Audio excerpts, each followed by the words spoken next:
Oh, I forgot to do the rest. That was all on me. That was quick. I was supposed to do this.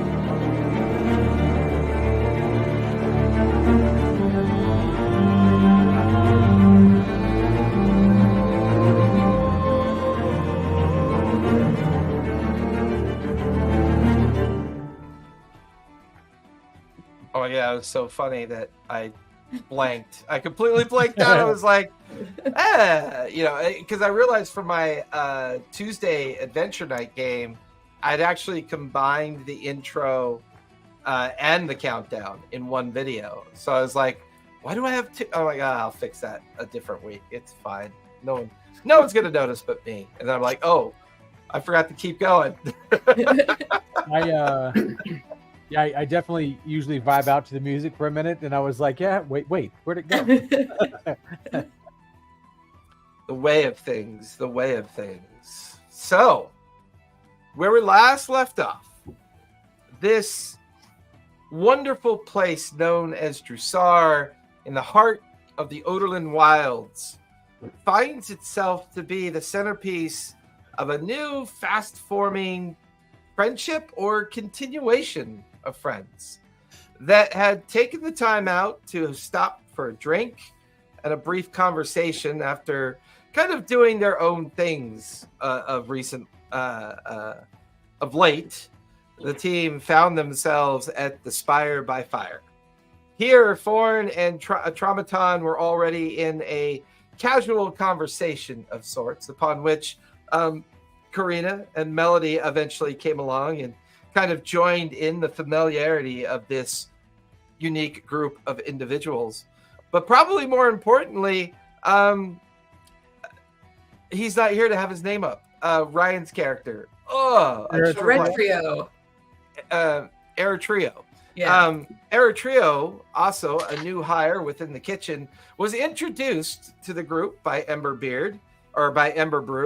And Ember Brew seems to be both the brewmaster and caretaker of the establishment, while others are in the process of running it. We also had a conversation with somebody who went by the name Solara.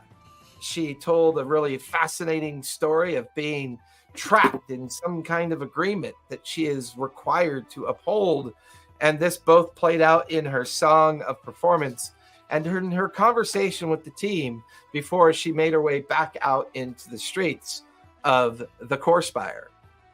Here, Forn took a moment to follow up on a very interesting looking elf who had a heated debate or conversation with Ember Brew. Here he had a conversation with someone that went by the name of Trafar Airswift, who offered a bit of coin and a bit of opportunity with Forn in an attempt to return some stolen precious gems that are that is something that Trafar claims that he was responsible for or potentially belonged to him. However, as the team drank through the night, enjoyed their time, and participated in both shots and dancing and other activities that were taking place within the Spire by Fire, the Spire by Fire. The team was then eventually approached by Ember Brew and was asked to linger about after closing and join him in the basement, as he was expecting to have private conversations with some important people, and he needed a little extra security just in case. That's where we last left off. It is getting on to be late evening. It's about an hour until the place closes. The crowd is already beginning to thin out. Ember Brew making sure the tables that are lingering too long are beginning to exit. Before long, you realize that you are the only 5 here. Ember Brew directs Aaron Trio to go down into the basement first to prepare food and other libations for the arrival of his special guests. Ember Brew then leaves Joran upstairs to keep an eye on the place, but the main door becomes locked, the curtains and lanterns blown out. Ember Brew looks at the 4 of you. But if you don't mind, will you follow me downstairs? I'll give you a little background into what I'm expecting to happen tonight. Don't want you to throw into the deep end feet first without knowing what's going on. And you, Traumaton, mind your manners. These are important folk we'll be talking to tonight.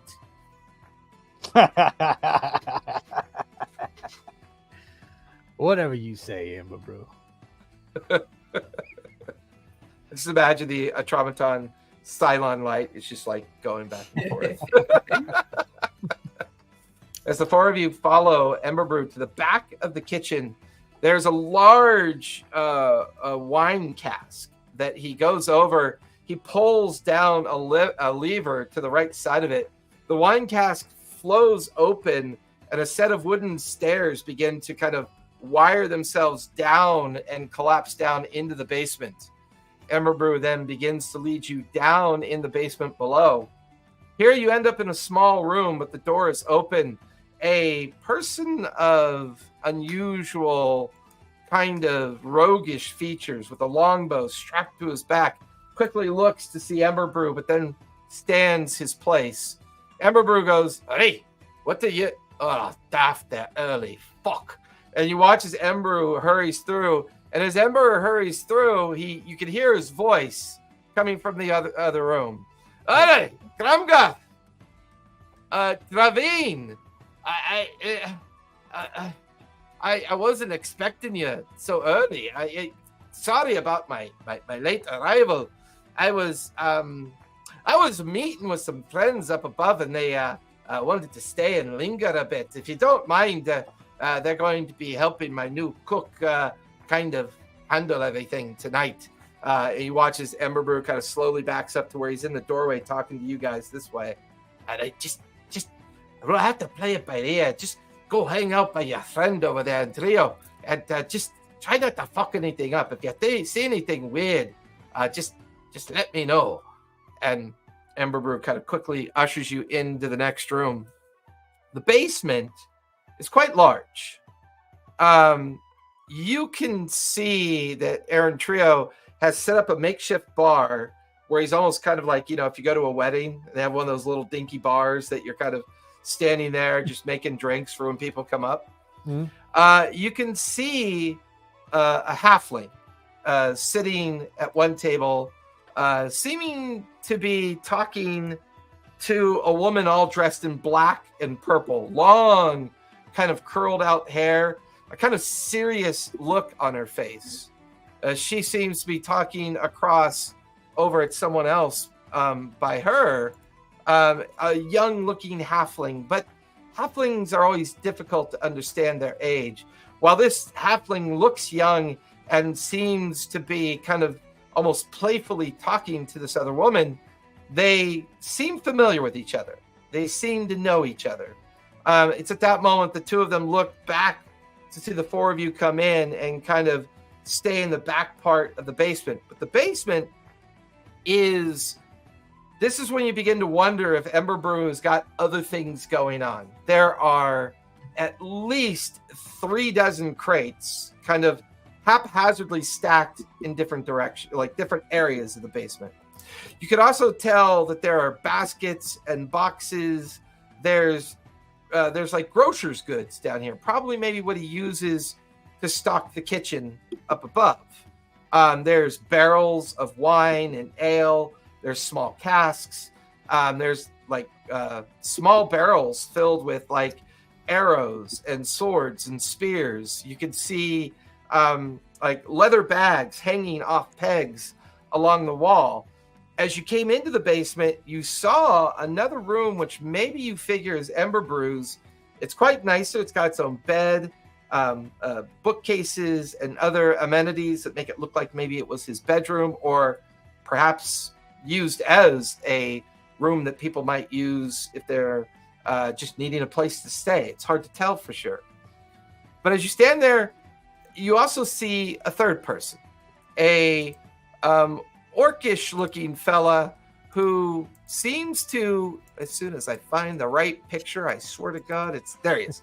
You see a big orcish fella sitting at a table, and there's a big leather sack of coin that he's got half spilled out onto the table, and he's kind of counting it, and every now and then he counts a big pile of it, takes a big drink, leans over his shoulder. Oi, big fella, I need a refill. You watch as Intrio kind of goes around the bar, rolls his eyes, takes a big pitcher of something, pours it into the tankard of the orc. The orc goes, thank you. Now go back to what it is you do. He sits down and kind of starts drinking and counting coin. Amber Brew kind of leaves the four of you at the back of the wall nearest the bar.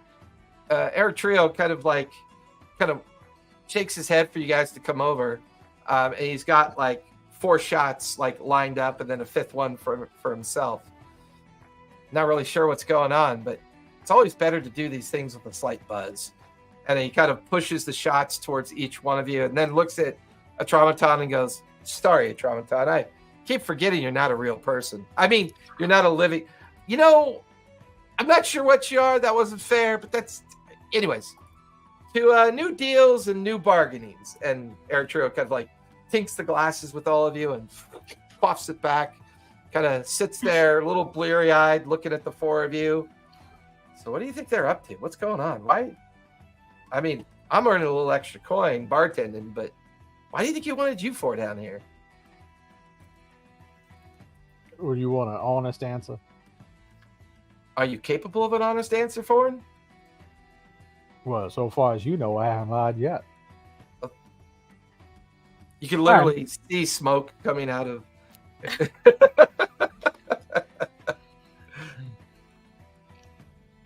I suspect there may be a purchase happening tonight, and I think we're meant to be here to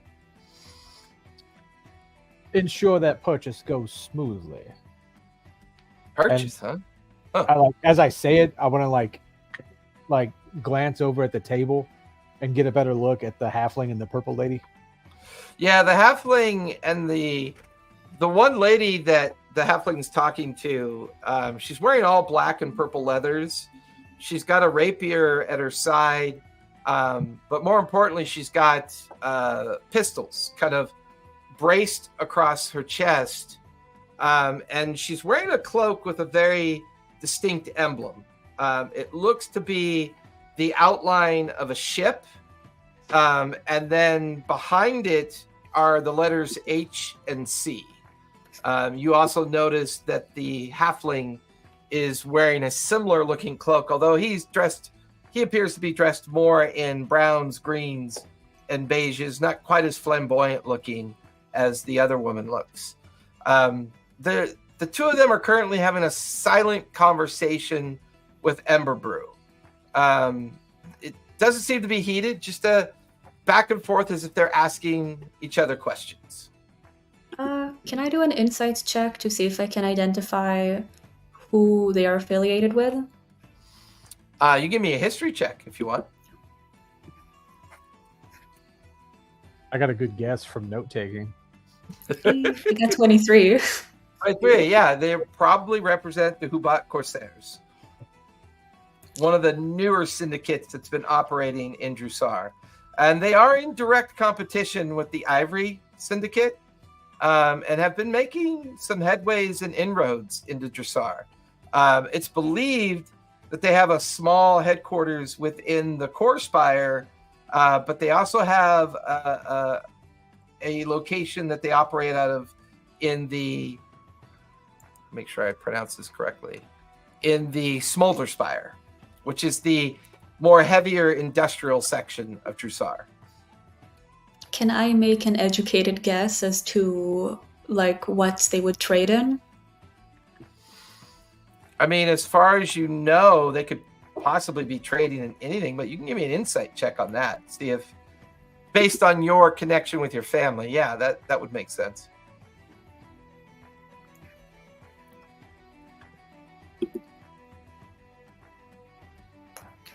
It's a 7. Can I use 7? Yeah, it's hard to know for sure. These kind of clandestine meetings amongst leader types, or even simply messengers being sent somewhere to start conversations, judging by their faces, they're pretty good at covering up what they're doing. It's hard to know for sure what they're talking about. Okay, I'll just kind of keep... I guess the last one in that kind of line of thinking. I know we're not in combat, but I do have the cantrip for True Strike. Can I see if I can gather a little bit about what kind of roles they have and what kind of attacks they might have in advance? Yeah. I would say that as you look at the woman, definitely somebody who is very confident, probably good with a pistol, maybe a solid roguish type person. The halfling sitting across from her seems almost deceptively kind and deceptively nice, almost as if they put up a veneer. Maybe somebody who's a master at disguising themselves and being aware of information that might be going on. Ember Brew to you feels like a fence. Based on this basement and based on his need for just a little bit of extra security tonight, you get the feeling that something he's stolen is, or something that he's come across, he may be offering up for sale to these two individuals. The orc merchant gives off no vibe whatsoever. He just seems to be enjoying an evening of heavy drink, counting out his big bag of coin. Whether he's a direct connection with Ember Brew or not, you're not entirely sure. Weird. I'm gonna lean over to Trauma. Hey, that orc seems to be drinking quite a lot, but I have not seen any purchase from the two ladies at the other table. What do you wish me to do with this information? You're always all over me about 3 drink minimum. 3 drink minimum. And you're gonna let these ladies get by without buying even a single drink? We are not in the tavern proper. Just look at the... Sorry. What's his name? Oh, Emberbrew. Just look at him just for any kind of cue. Ember Brew kind of hears you guys, hears the two of you talking in the background, and he looks over, looks down, and shrugs his shoulder, and then kind of beckons for the 4 of you to come and join them at the table. As we walk by, I'm going to get a better look at the orc. Because that's a lot of money, it sounds like, on that table. Yeah. The orc is huge, but not muscular huge. He has the feel of a merchant. You can see that he's got maybe 3 or 4 different styles of vestments on, heavy leather boots, and he's carrying like 2 separate satchels. And he's currently, what you couldn't see before, you can now see as you walk by, he's got a leather ledger or journal open up in front of him, and he appears to be counting coin and making marks in the journal. Give me a perception check. Yeah, I was going to say, can I get perception or investigation and take a look at that journal? Yeah, you can give me perception as you glance by. I didn't see much. That's 5. You just notice that he counts coins and makes a mark.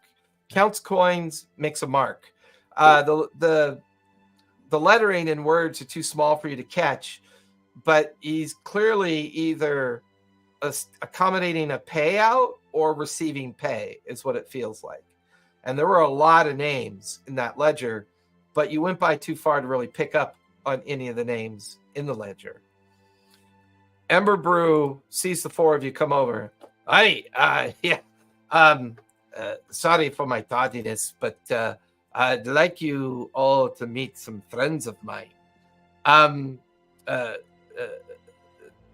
Praveen, this is Fawn. This metal fella over here is a traumaton. Really handy to have around if you want to stay up all night, if you get my meaning. The Melody over here as well, and Karina as well. Karina, Fawn, and Melody and a traumaton. Allow me to introduce Talim and Dravina. They both are from the organization that you'd know as the Hubatt Corsairs. I have given them some information a few days ago about something that I found. He kind of like points at the different chairs around the table. And I wanted to get their opinion on it. And the four of you are well apprised to the city. I thought maybe you'd like to join in on this discussion, this conversation as well. Certainly. Born sits down at the table. But making sure to keep my jacket draped over my holster. Dravine kind of leans back and kind of takes a long, uncomfortable look at Melody, but then shifts her gaze towards Karina. Karina, I know that name. It sounds familiar to me. Are you with one of the houses in one of the other spires? I am. I've heard that there was an interesting purchase happening, and well, you know us. We love to be there for the bargains, for the bargain deals, when we can find a good one. The bargain deals? Ember Brew, are you holding out? Are there more buyers and purchasers for this evening? I was to understand that you wanted our insight before we made a decision about this. And I know. Don't worry. We're getting ahead of ourselves. But no, yes, Karina is from one of the houses, one of the noble houses. Although I didn't mean for her to be here as a purchaser, but but of course, if her family has the wealth and the knowledge, I see no reason why they can't be slightly involved in what we're doing here today. I mostly asked them here to help me kind of protect your interests, Threen and Davine. I just, there are other interested parties that I refuse to sell to, and I just wanted to make sure that this particular negotiation was kept in a peaceful way. Oh, but Ember Brew, what is the point of a negotiation and of an exclusive buyer's market if there is no hint of competition? You watch as Dravine's smile gets like really wide and kind of looks over at Ember Brew and kind of looks back at Karina with a kind of nod of like, I like this girl. Kind of nod towards Karina. Well, now, Ember Brew, this wouldn't have to be something to do with that strange gray fella that was in the tavern earlier, would it? Dravine looks away from Ember Brew, looks right at you, Foreign. What do you mean, strange gray fellow? Who did you meet? Some gray fella came in the bar. He was not a happy camper after a short little conversation with our mutual compatriot here, Ember Brew. After said conversation, he tossed a couple of silvers on the table and left the bar. Did you have a conversation with him, or am I to continue to guess at what happened? I look over at Ember Brew. Don't look at me, lad. If you had a conversation with him, you might want to let them know what transpired. And you had a conversation with Trafar. You watch as an eyebrow arcs up pretty high on Dravine's face. Trafar Airswift was here. Now, Emberbrew, what is it that you are in possession of that the Ivory Syndicate would send one of their most impressive negotiators to your bar in the middle of the night during your busy hour? What exactly is going on, Emberbrew? Emberbrew looks a little bit nervous, a little bit of sweat on his forehead. I'm sure it's nothing. Yeah, Just a bag of what's one gems, said, you yeah, know. What's a right. bag of gems to the Ivory Syndicate, right? Emberbrew raises an eyebrow and like, he actually told you what he was looking for, and he was talking to me. I did say an interested man came to the bar tonight. Hey, well, he was looking for this.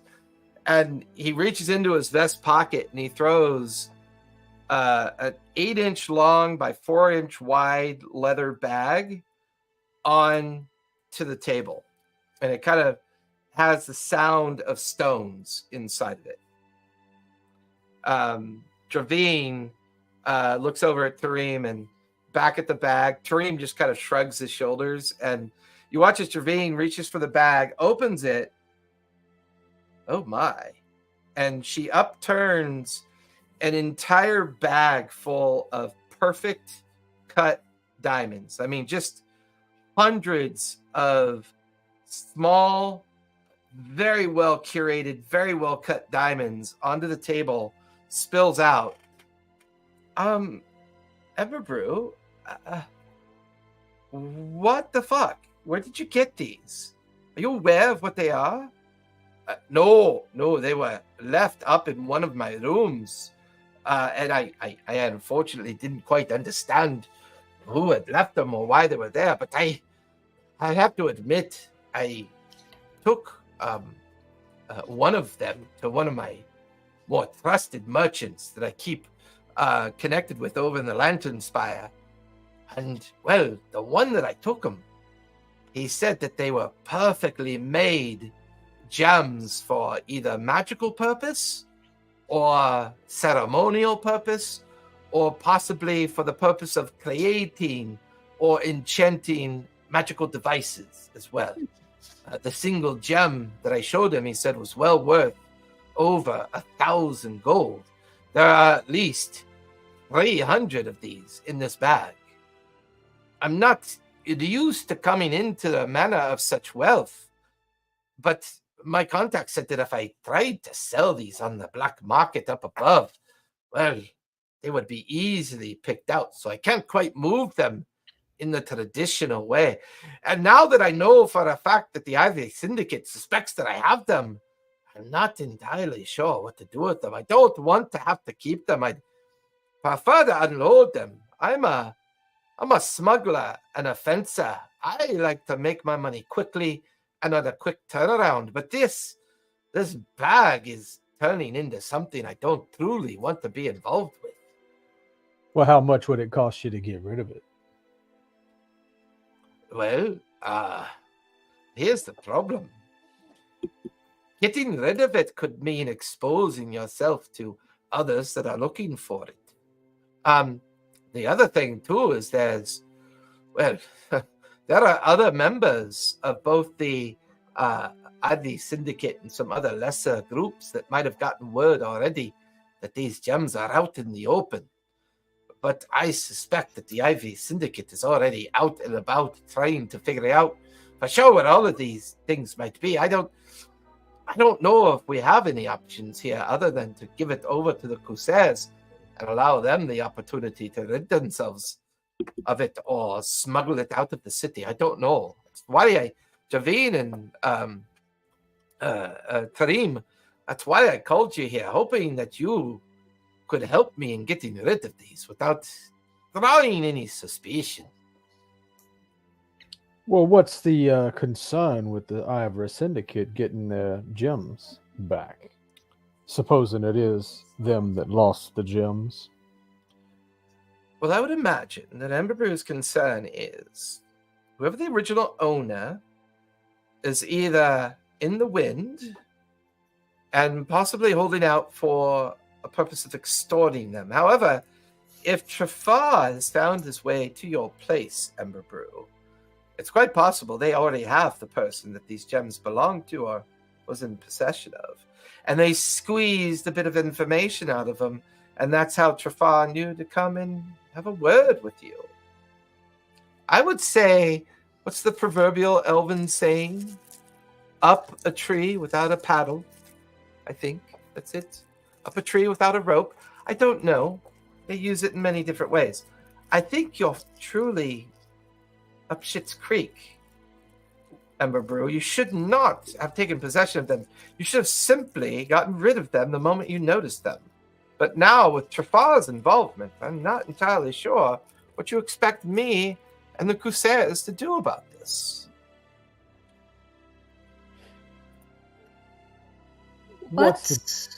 Go ahead.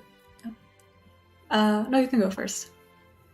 What's the danger if the Syndicate gets their hands on this? It's not really the danger of them getting it. First of all, for them to get it, you've got to imagine they spent a great deal of wealth to get these smuggled in. Gems and alchemy and other things are under very rigid control of the Chandei Quorum. The Chandei Quorum expects taxes to be paid quite evenly throughout the city. Smuggling is the way that people get things in here without paying the tax. If these have been smuggled in, then the Chandei Quorum will want their piece of the pie.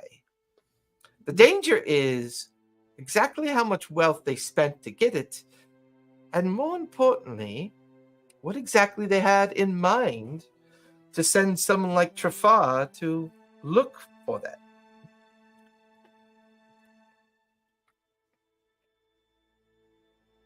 Well, what is your priorities here? What kind of payout are you looking for?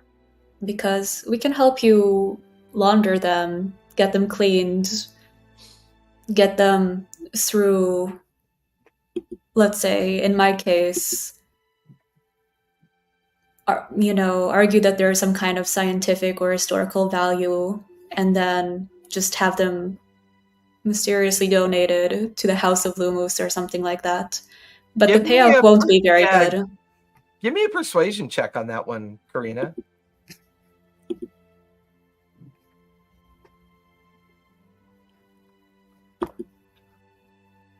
Whoa, that's a natural 20 and a 26 overall. Oh, Nice. You watch as Dravine, she leans in.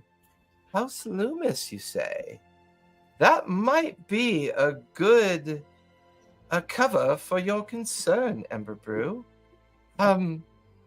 Yes, I would suggest that you hand these gems over to Karina, have her submit them to House Loomis's vault, and have them checked in as antiquity.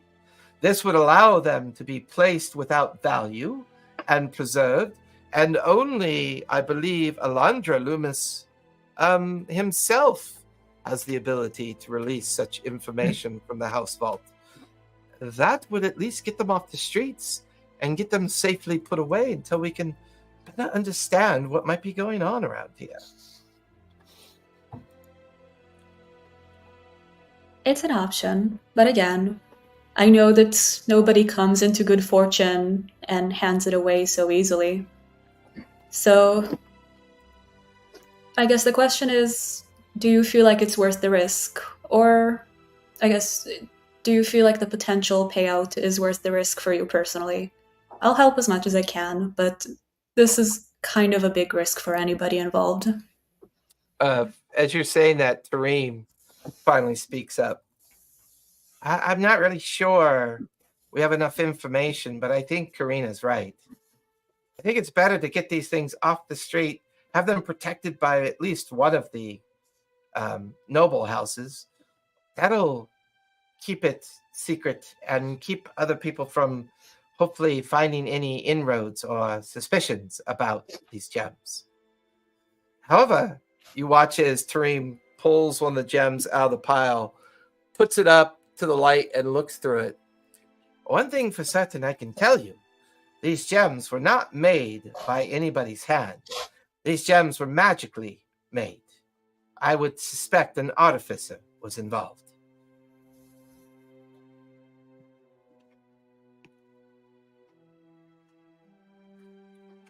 Now, where would one find an artificer with such talent around Jrusar? I'm not entirely sure anyone in Jrusar would have these capabilities, to be honest with you. I think the real question is, who is secretly making these and supplying them to the Ivory Syndicate for whatever reason they have to spend an exorbitant amount of money for such things? I guess that beckons another question. Amber Brew, who got the room that this was left in? Do you know? Do you have a name or an identity? Well, that's the problem. They registered in a name that has proven to be false. They registered as Grim Taker. I didn't really think much on it, but I sought the aid of a friend of mine who's a mage. I gave them a description and the name. They were unable to scry or send a message to the person. So either they were under a false illusion of different appearance, or they weren't quite what they said they were. I don't know. Or perhaps they could be dead. The dead are unable to respond to message as well, or even sending for that matter. What did they look like? Well, originally, a tall human male, long brown hair, a bit of a mustache and shortish beard. They were wearing green and brown robes and attire.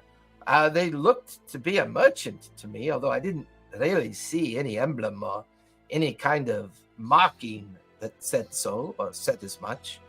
And he stayed for maybe 3 days, but after the 4th or 5th day, I noticed he hadn't returned. So I went up to check his room, and the room was completely empty. In fact, the bed didn't even look like it had been slept in. None of the furniture had looked used at all. In one of the bottom drawers, I found this small bag of gemstones. Have you rented the room since? I have not. It stands vacant to this day. Would you mind if we went there to double check? I wouldn't mind. I would gladly appreciate the help if you feel it might shed some answers on the source or where this person might be. And before we go, I have to ask, you said that this person was a merchant. Is that somehow connected to the tall, silent merchant type over there? Oh, no. That fella there, no, he's no one to worry about. He is, how shall I say, he is my accountant. He goes by the name of Promgoth. He handles my special payments, as they say. It's not cheap getting goods in and out of the city, so I find having certain personalities on a payroll make it a lot easier to get those things in and out that I need. Makes perfect sense. Well, if you want to, the 4 of you can head upstairs, check out the room while I finish my business here with Tarim and Javine. But when you're done, come back down. I will have some more questions for you. Actually, would you guys mind coming with the diamonds? I feel like if we are going to donate them to the House of Lumos, I would like to have them close by and know that the deal isn't going to break halfway. Although, I guess you could always change your mind, so it doesn't really matter. Don't worry, dear. I actually have some business with Promgoth. You and your friends go and do your little lookabout. And when you're done, come back and we'll make some decisions about the diamonds. No matter what, the decision needs to be made this evening. This is not something that we should allow to linger in the open space much longer. As soon as the syndicate finds out that this meeting has gone on, and it is likely they will eventually find out, it will mean some challenges for all of us. The sooner we get this done, the better off for all of us. How exciting. And with that, she stands dramatically. Flourish of the hair. Yes. Ain't got a name for you yet, but we'll come up with one. We'll check the room. As the four of you head back over to the stairs to go back up into the kitchen, you come out of the kitchen to see Joran is kind of over by the bar. He seems to be like looking through a book.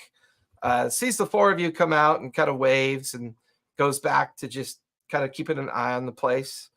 You head over to the stairs that take you up to the second floor. At the end of the hallway, you find the door. It's unlocked.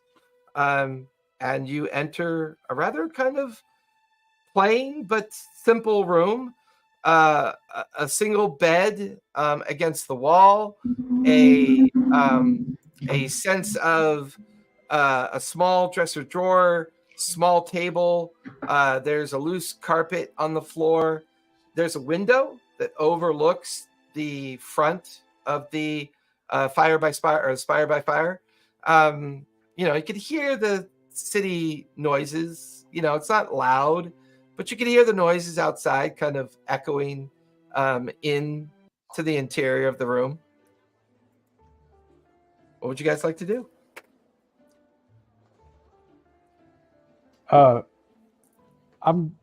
I would like to stealth and approach the window with the intention of not trying to be seen. Yeah, give me a stealth check as you do that. Yeah. Hey. I feel like Traumaton would walk alongside you. What are you doing? The window is easier to see from here. In this case, I don't see anybody. That was an 11 for the stealth, so not great. Okay. But not terrible. And it's more or less just trying not to be seen from the window. Right. Like in this case, so you're deliberately trying to avoid anything. I assume that our purposes align here, so Atronton can give you a hand because he's a lot of things. He's not subtle, so just kind of tromp over to the window and look out. Just kind of give you like a really mechanical nod. I concentrate for a minute, and trauma you hear in your head. It would be nice if you could go take up some space in front of that window there, so I see if any of our friends are waiting outside. All right. You see his visual sensors just kind of glow red, like annoyed, but kind of gets it. And it's like, all right. Hey, that'll give you advantage, Foreign, if you want to take another roll and see if it beats that 11. That was better. That's that. Hang on, make sure that's a +5. I think. Yeah, that's a 17 that time. All right. So with Traumaton kind of blocking the window and you posting up alongside Traumaton, you're kind of looking down at an angle to the front of the tavern. Give me a perception check with advantage, if you would, please. Ooh, I like that one. That's a 24. Okay. You kind of scan the crowds of people coming and going. You kind of watch as somebody trundles by with a hand cart. A wagon comes by. You check the corners. You check the alleyways nearest the front. As far as you can tell, there's no one out there. No one out there that's raising any suspicions. Right. Okay, we may have a little bit of time, but I do recommend we be swift about this. Can Trauma take a look at the chest of drawers where he mentioned where he found the pouch of diamonds? Is there any indication that like any grooves in the floor, like maybe it was pulled out or something? Yeah, give me an investigation check as you kind of trundle over to where the chest of drawers are and you start checking both the furniture, the drawers, and the floor around it. That is a 9. 9. Doesn't look like it's I have been a +0. moved. Yeah, I mean, it doesn't look like it's been moved. The drawers are empty. There's no sign of any gouges in the floor. In fact, it doesn't even look like it's actually been used. Like, there's enough dust on it that it's not been touched for a while. Can I go to the bathroom and investigate and see if there's any hair or any just like remnant of the person has been there? There aren't traditional bathrooms. There's like water Oh, closets right. out in like the shared. I'm so Yeah, happy just to like- be today. Yeah, it's just like a standard 75 square foot in like room. A bed, a foot locker, or like a chest at the foot of the bed, the chest of drawers, a little table with a single chair, the window overlooking down towards the front. But you can give me an investigation check as you examine the room in general. Okay, and I guess I'll try to focus on places that even a person who hadn't slept on the bed would have maybe used just a little bit. Okay. I'll give her the help action. Okay. So you have advantage, Karina. Thank you. You're not drunk. I thought you was barely had your wits Oh. about you. I'm glad you're Okay, sober. first one is 19. Okay. The second one is 24. Thank you. I have a -1 to intelligence, so I knew I wouldn't have to do anything. Party girl! Party girl! Hell yeah. So Karina and Melody are examining the bed and the immediate area around the bed, as well as some of the other furniture. Traumaton's kind of like focusing on the chest of drawers. Ford, what are you doing with your time? So you mentioned there was a loose carpet on the floor. Yeah, like a carpet you just throw down on the ground. Yeah, I'm seeing that. I'm gonna start peeling up the edges of the carpet, just kind of get a look around, see if there's anything, Yeah, it's any pretty thin. It's marks of threadbare. use or not use. Yeah, give me a perception check, if you would, please. Yep. That's a 22. 22. As you pull back the corners of the carpet, you see directly underneath the carpet, there's a stain on the wood, almost like this carpet was thrown down to cover up the stain. It's maybe about the equivalent of 18 to 20 inches of something that left a mark behind. It's hard to tell. Give me a nature check as you examine it. Not as good on that one. That's 7. 7? Yeah. Whatever it was definitely a moisture of something. You're not entirely sure. There's no distinct odor, but something was either spilled here or something bled here. You're not entirely sure. Hey, lady, goat lady. I'm so sorry, I forgot your name. I just remember goat lady. It's so much easier. Melody. Yes, Melody. That's sweet sing-song and melody. If you would be so kind, I seem to have found some strange residue on the floor here. I'm not quite sure what it is. I can't make it out myself.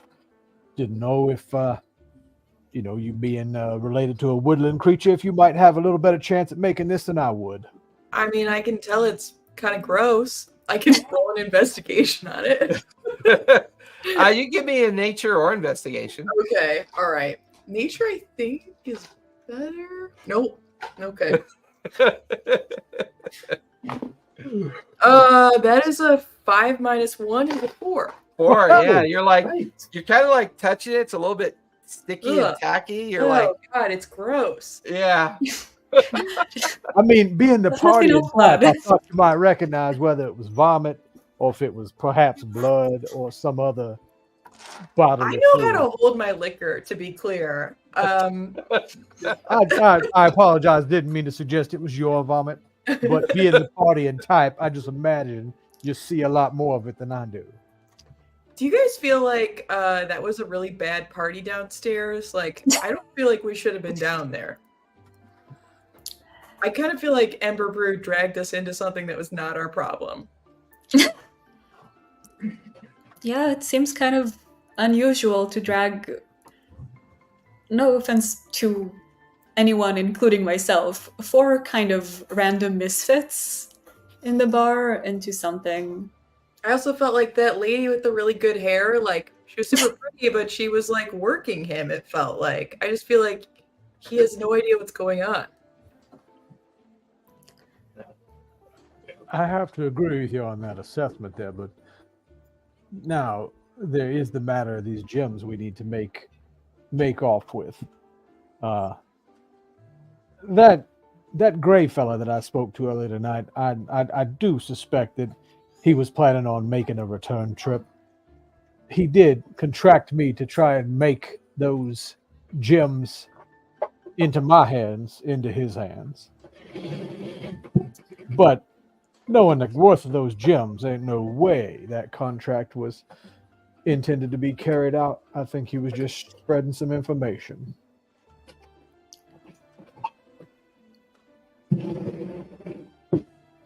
I mean, just now, we said those gems were what, 1,000 gold apiece, and there was something 300 of them. Did I miscalculate my numbers there? I think that's right. Now this gray fella was going to offer me 200 gold to retrieve this bag of gems. I do believe he has the intention of making that retrieval himself, or at least some measure of his team would. Well, if you guys are interested in getting it off the streets, I know it would be a feather in my cap, so I have my own selfish motivations. But this seems kind of like deep shit to get into for total strangers, so it's kind of your call. Also, can a traumaton... I don't know what the stats are on robots. Can a traumaton like analyze the material under the carpets? A traumaton, you're a warforged, right? I'm a warforged, yes. Yeah. So he's technically not an actual robot. He is a sentient being that is made up of gearwork and magical kind of creation. Hell yeah. But you get the feeling that a traumaton doesn't care what he is. He's kind of, they are what they are. Like they talk about software, they talk about hardware, they talk about, but all the time Automatron talks, you never could quite like look away from the sizable head dent, you know, in his cranium, like the area that's his cranium. There's a sizable dent there with a little bit of rust and a little bit of like peeling of the metal. But you're, you know, he's, for all intents and purposes, they're a person, but they seem to be different. I don't know. It's hard for you to figure out because you're not really familiar with Warforged. Huh. Do Warforged have the ability to analyze strange materials under the carpets? I can take a look, but my investigation is terrible. Well, how about this? And I guess it's all of us. Why don't we tell you what? You got some sharp edges on you, right? Trauma. Can you look at me, calling you by your name? Can you come over here and see if you can't scrape, like splinter some of this wood? We can take it downstairs with us. The second you say splinter, for my main weapons are 2 flails and just bashes right into the center of it. That'll do, I guess. You watch his traumaton just slams down into the floor, splintering the wood. But when he splinters the wood, he inadvertently breaks more of the bottles that were already broken underneath the plank. You notice that there's a sharp, sour smell coming from underneath the plank. There's a heavy, syrupy, sticky kind of tackiness as well. Whatever this was is leaked up through the plank, and now there's like 6 broken ceramic bottles of a strange kind of gelatinous syrup. Well, that is certainly not what I expected to find here. Does it smell like anything? You can give me a nature check on that one. See if you recognize the odor. Or I can help Tally make nature deceit. Welcome to level 1. I'll dip my pinky in it and take a taste of it as well. You kind of dip your pinky in it. It's super sour and super bitter. It feels like it tastes like a distillation of a very sour plant. Give me a nature check, if you would, Ford. Ooh, nat 20. That was way better. That's a 21. It is the sap of a plant called the Agilis plant. The Agilis plant is a what you would call a adhesive that would commonly be used for the manufacturing of very precise small bits of equipment. Whether you're attaching it to the pommel of a dagger, maybe you're applying gems to the hilt of a sword, or maybe you're doing the lining of a shield. This used to be 6 bottles of Agilis sap. Are there any intact bottles left? Not after a traumaton took care of the floor, no. Okay. I mean, you can certainly try to gather up into its own container if you want to try and salvage a small bottle's worth. Yeah, I'll try to get that. I'll try to do that. Okay. Just scooping what's left there, or what I can wipe up. Try to get it into a small container. So while you and Traumaton are kind of dealing with that, sorry, go ahead, Eric. So while he's trying to collect some of the sap into a container, Trauma just wants to look at Ford and just be like, "Your methods are inefficient." And then just trundle over to the bed and just flip it against a wall just to see if there's anything under it. Which, of course, Melody and Karina are on the other side, like searching through the bed. You guys watch as the bed flips over you. A Traumaton is on the other side. He flips the bed over. There's nothing underneath the bed because the two of you had already noticed that. But the Traumaton is now in a tear trying to be more efficient. But when the bed gets toppled over, Karina, you notice there's a strange displacement of the mattress, almost like there's something inside of it. I take out my knife and I tear into the mattress. Yeah, you jam it in there and you slam open the fabric. Goose feathers kind of spill out onto the ground, and an entire adventurer's pack spills out as well. A bedroll, everything you would need to travel with. It's full of travel gear. Somebody hid this inside the mattress. Is someone coming here repeatedly? I'm gonna go back to the window and look for how it opens. It opens. They open inward, like you pull the 2 glass panes into the room. It's a pretty common manufacture to prevent people from breaking in by pulling them outward. It's also easier to pull them in, secure them to the inside of the wall, and let the air in. So, if these windows would be open normally, you'd be on the inside of the room. There are lock latches in the windowsill itself. These heavy iron latches that allow you to lock the window from the inside. So they're not expertly protected, but they're decently protected. Interesting. I did think that the window might be the way to get in and out of this room, but now I'm not so certain. Inside the adventurer pack, is there a map or anything of that sort, or is there like an indication of what kind of terrain they were planning on moving through? Give me an investigation check as you start to. Can I continue from the roll from before that was 24? No, but Melody can help.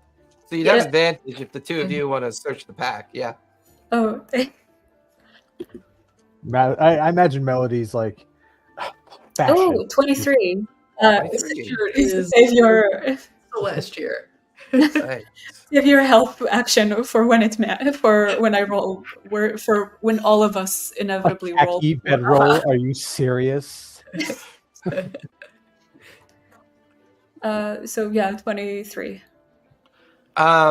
Searching through the pack, you begin to pull things out and set it down on the floor alongside Melody.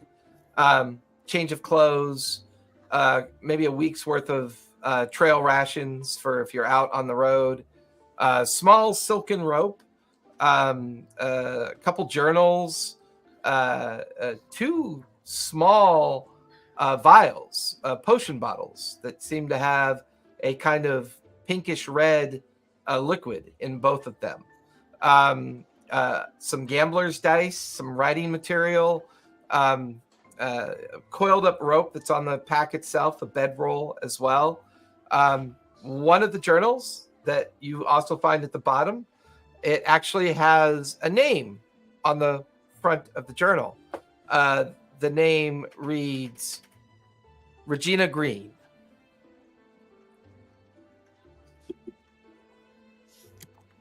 Regina. That does not sound like a tall, brown-haired human man. There's also an emblem, like a brass embossed emblem on that same journal. It's in the shape of a lock with a keyhole, and then the visage of a silhouetted hooded figure with their finger like up to their mouth, like they're making the shush sound. Can I do a history check on that? Yeah, go for it. That's a 9. 9? No. Doesn't look familiar to you. Curious and curious, I guess. Roll all that back up in there. I think we need to exit this room forthwith. I'm not so sure staying up here is the best idea, especially with our friend here smashing everything. Yeah, we would have not found those really stinky, gooey stuff without him. Right, I just mean we are attracting attention, and I'd rather not. Very fair. Your inability to defend yourself is not this unit's problem. Gratitude, no. I'm sorry. Gratitude, acknowledge. I'm sorry, did the bed attack you, my friend? Your methods are inefficient. That's what I thought. Before we do go to exit the room, I'm just going to take another scan around the room and see if I might So far, see the only thing you guys haven't checked was the footlocker. Oh, let's just look through the footlocker real quick. shoes! Just turns to Thorin. I would have assumed that would have been obvious even to you. At least you I require can assistance opening this unit. let me check it first. Let's see if it's locked. We'll try the footlocker. Yeah, there's a latch on it. Nothing that shows that it's locked. In fact, there's not even a keyhole. It's just like this little bronze side latch that you would just kind of flip with your thumb, and then it would click open. Looks normal to me. Click. Yeah, you flip the lid open. Give me a dex save, if you would, please. Of course. Oh, That's a 11. You watch as the footlocker opens, and there's teeth and a large tongue latches around the waist of Thorn and pulls him into the interior. You watch as the lid starts grinding down on just like, and the creature's like, just like making this gurgling sound as it's attempting to swallow Thorn whole. Thorn, take 12 points of piercing damage. If you would. Do you have 12 points of piercing damage? 12 points is all I have of damage. You watch the limp, unconscious body of Thorn is about to be swallowed by this strange creature with teeth, tongue, mouth. Suddenly you see a pair of eyes like pop up on the lid, and you can hear this, and then like a gagging sound as the unconscious form of Thorn is spat out of its mouth, and it uses its tongue to kind of drag itself towards you, Melody. Let's run. Paladin now. I'll take a big swing at it if I can. Yeah, go for it. Make a roll. Okay, let's see. So I'll use my longsword. So I've got a +4 to hit. Let's see how this goes. That's a 13 + 4 is a 17. 17 will definitely hit. You bring your blade down and you slam it onto its tongue. Roll for damage. All right, so it's 1d8 plus. Well, okay, so one of these is there's two different damage numbers here. One's 1d8. One-handed, two-handed. Yeah, one's one-handed, one's two-handed. Yep. All right. Well, are you one-handed it or two-handed it? I guess I'm two-handed it because I'm not holding another weapon. Okay. All right. Oh, that's not a D10. You can tell you played a cleric the whole time. Yeah. Any other weapon. Okay, that is 6 points of damage. Weapon roll? What's that? Nice. I literally never used a weapon the entire prior campaign. I think you swung your mace like twice. That was like 2.5 years we played that game too. I didn't even use holy weapon the whole time, which no regrets. Yeah. What'd you roll for damage? 4 + 2 is 6. 6. So with that, you're standing in front of this creature, this chest-like creature. Karina, you're standing alongside Melody. Traumaton's off to your right, over by the unconscious form of Thorn. Karina, what are you doing with your opportunity here? I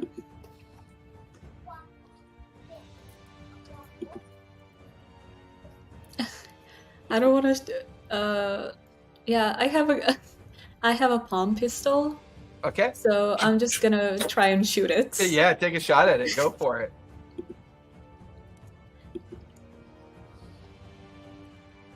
That's 11. 11. Ricochets off the metal box-like form that it's part of. The metal banding of the chest. The sparks ricochets, and then it ricochets off the wall again. Thorn, give me a death save if you would, please. Mm-hmm. Oh, nope, not that one. What'd you get? 5. Yep, that's one failure. Traumaton, you have an opportunity here. What would you like to do? I would like to start a rage. Yeah. Oh, Traumaton goes into a metallic rage. They can rage. You watch as the mad automatron comes rushing towards the box that tried to eat Thorn. What are you using to attack? I'm going to use my my flail hand again, so I'm going to try to hit him with that. Go for it. Roll to hit. Excuse me. That is, what did I get? A 23 to hit. Nice. That'll definitely hit. You watch as the huge arm and hand combo of a Traumaton comes crashing down on top of the creature. All right. I'm trying to go all physical dice here, just because reasons. Why have magic quick like rocks if you're not going to use them? Oh no, not my D4! Went a ways. Went down the hall. That was a heck of a... All right, I did 8 points of damage to him. Nice. Is it a heavy hit? Oh, wait, I'm sorry. Or whatever? Forgive me, I rolled the wrong dice on that. It's because I'm raging, it should have been a D10, so forgive me on that. Give me 1 second. Yep, go ahead. Believe it or not, it did absolutely nothing. It was still a 6 and a 2. So 8. You watch as a Traumaton slams into it, causing it to... It kind of moves back, its tongue kind of waggling back and forth. Go ahead, Melody. Was a Traumaton's hit a heavy hit? Was it 5 more than his armor class? Yes, it was. That would have been an additional D4 of damage. Good call. Roll that extra D4, Traumaton. I don't know why I put these away, because that was a smart move I did. That was just unconscious. I thought session was over. I was putting everything away. It's fine. I'm not used to magic click-clack rocks. Magic Black Rocks. Clickety clackety, roll for attackety. That is 3. That was a 3. Nice. That's 11 points of bludgeoning damage. With that, the creature backs up a bit. Its teeth and tongue immediately lunge towards you, Karina, after you tried to shoot it. Yikes. That's gonna be a 17 plus 3 is a dirty 20. At me? Yep. At the lady? I'm in a dress. I can't run. What am I gonna do? I have What's your armor class? What's your armor class? 0. I don't have an armor. Well, my no, armor class is 12. It's 12. It's 12. Okay. So that's actually going to be 5 over, so that's an extra D4. That's going to be 6 points of piercing damage from the teeth. Go ahead and give me a strength save as it tries to pull you inside of it. Jesus Christ. Okay. Well, I hate this.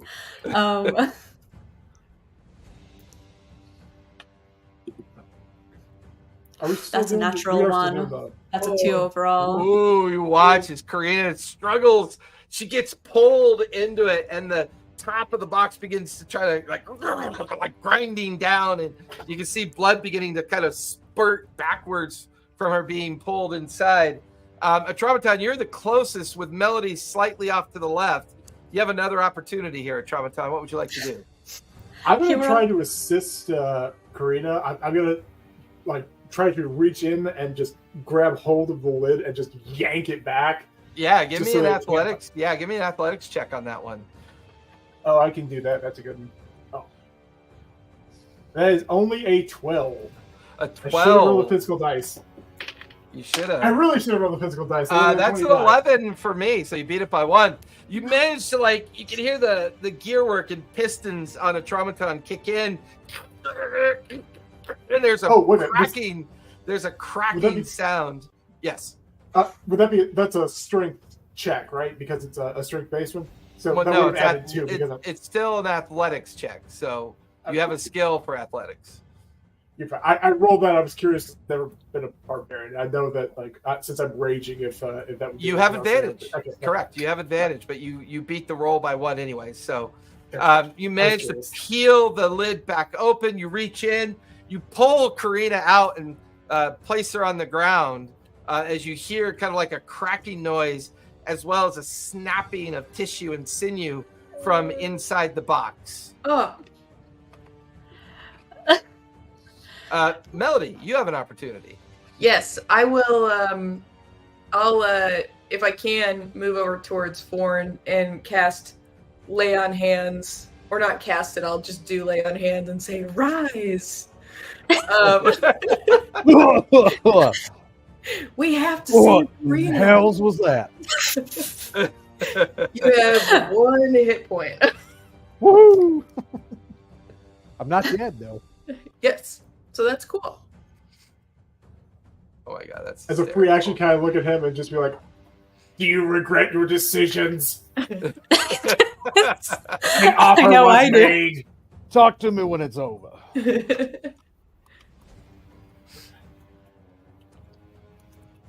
All right, creature. So Melody, you get Forn back on his feet. Mm-hmm. Karina, you have an opportunity. Melody's over by Forn, getting him back to consciousness. A Traumaton just got you out of the mouth of the creature. The creature actually looks a little bit rough after that. A Traumaton kind of like peeling it back. You can see that its tongue was also damaged by Melody. What would you like to try and do again? I think after this, she's done. She's done. She's over it. She's casting Hellish Rebuke. Some of the illusion is off, and her really creepy face is showing a little bit. Is there a save for that? I think it's con, Dex 14. Dex 14? Oh yeah, that's going to be a 9. Go ahead and roll damage.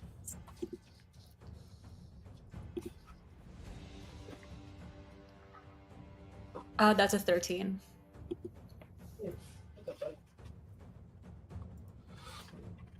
You as your hellish rebuke slams back into it, this kind of reddish green kind of energy slams into it.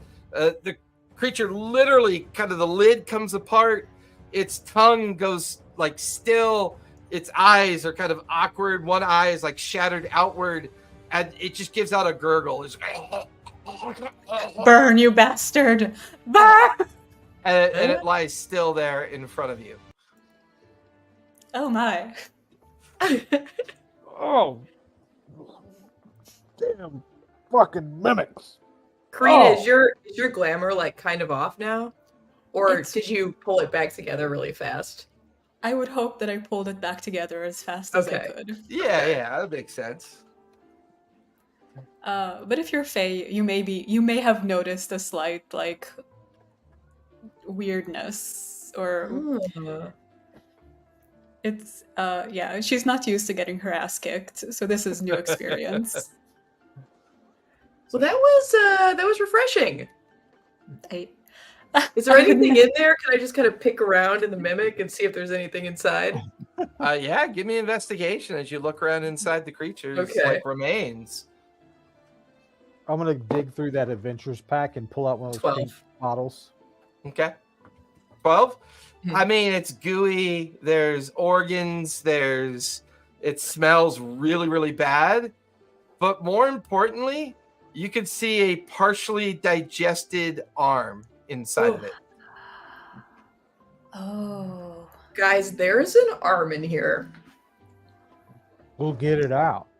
I'll pull it out and kind of toss it on the floor. Ford's like looking like shit. Well, get it the hell out of there.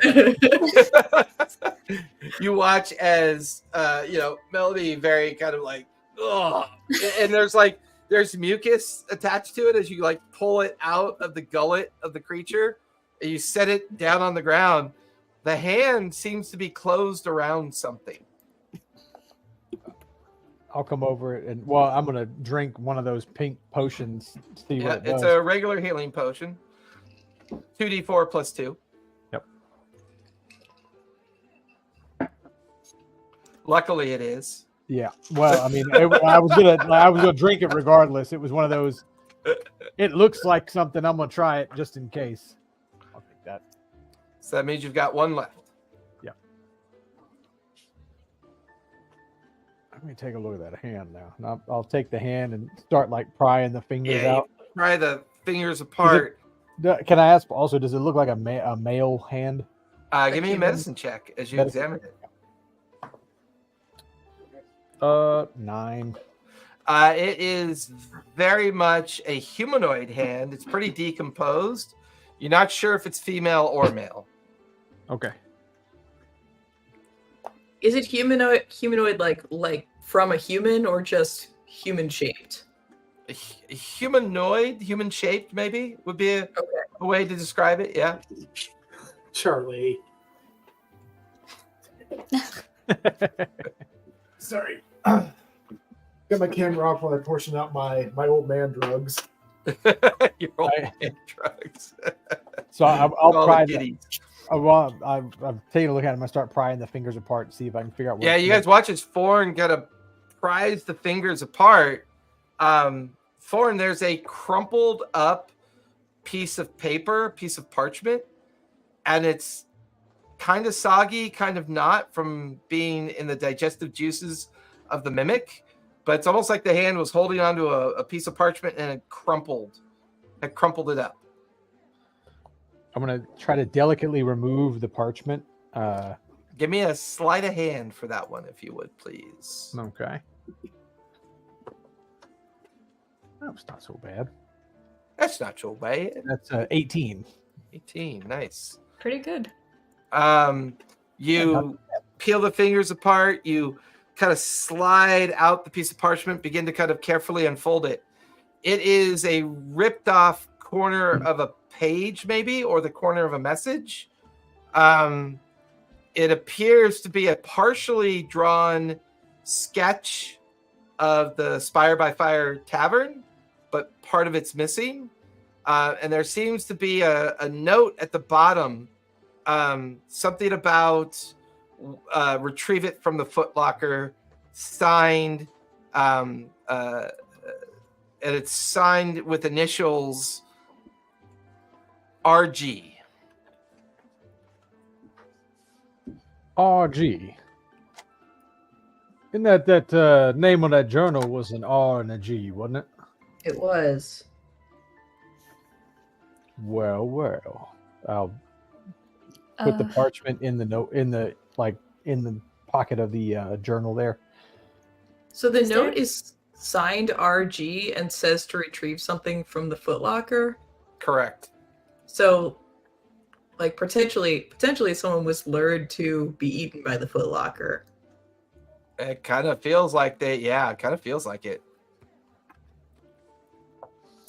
Can we examine the footlocker just to see if there's any kind of information we can glean about who might have put it there?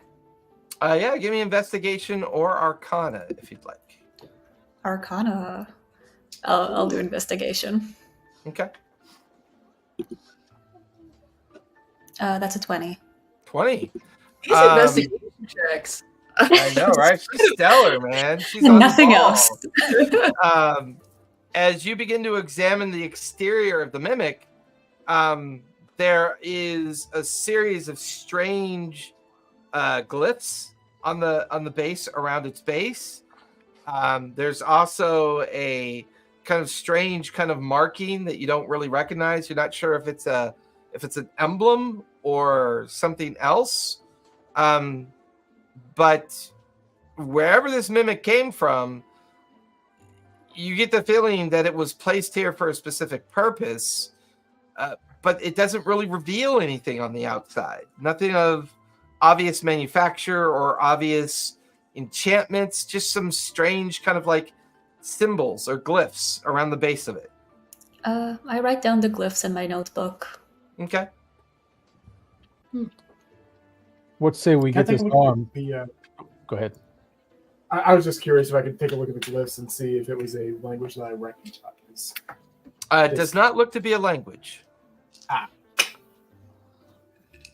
Let's say we take this hand back on down to Emberbrew and see if he might recognize who it belonged to. I'm sure he'll be thrilled. Perhaps he'll be thrilled to know that there's now a dead mimic and not a live mimic in his room. True. Perhaps he'll even be able to tell us who could have put it there and when. And also, where do I find the person who put it there so I can... She doesn't say that. She's a lady.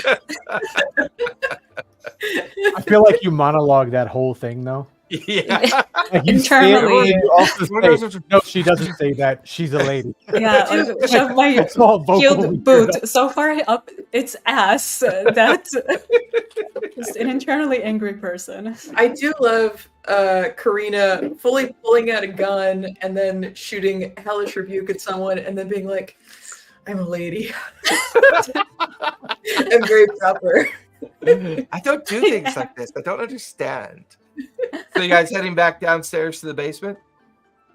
Yes. Okay. Let's go ahead and take our 5-minute break. And when we get back, we will do the second half. Right on.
This is less ominous than it looks. I have to rub goo into my old cat's ear.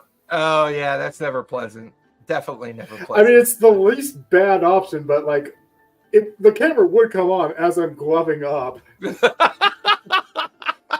How old's that cat? 15. Oh, good. Yeah, that's an old kitty.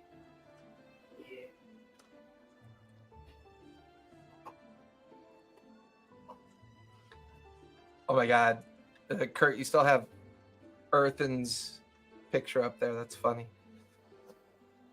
Yeah, I only just turned off his or not turned off, but closed out the tab with his character sheet on it. Oh, that's funny.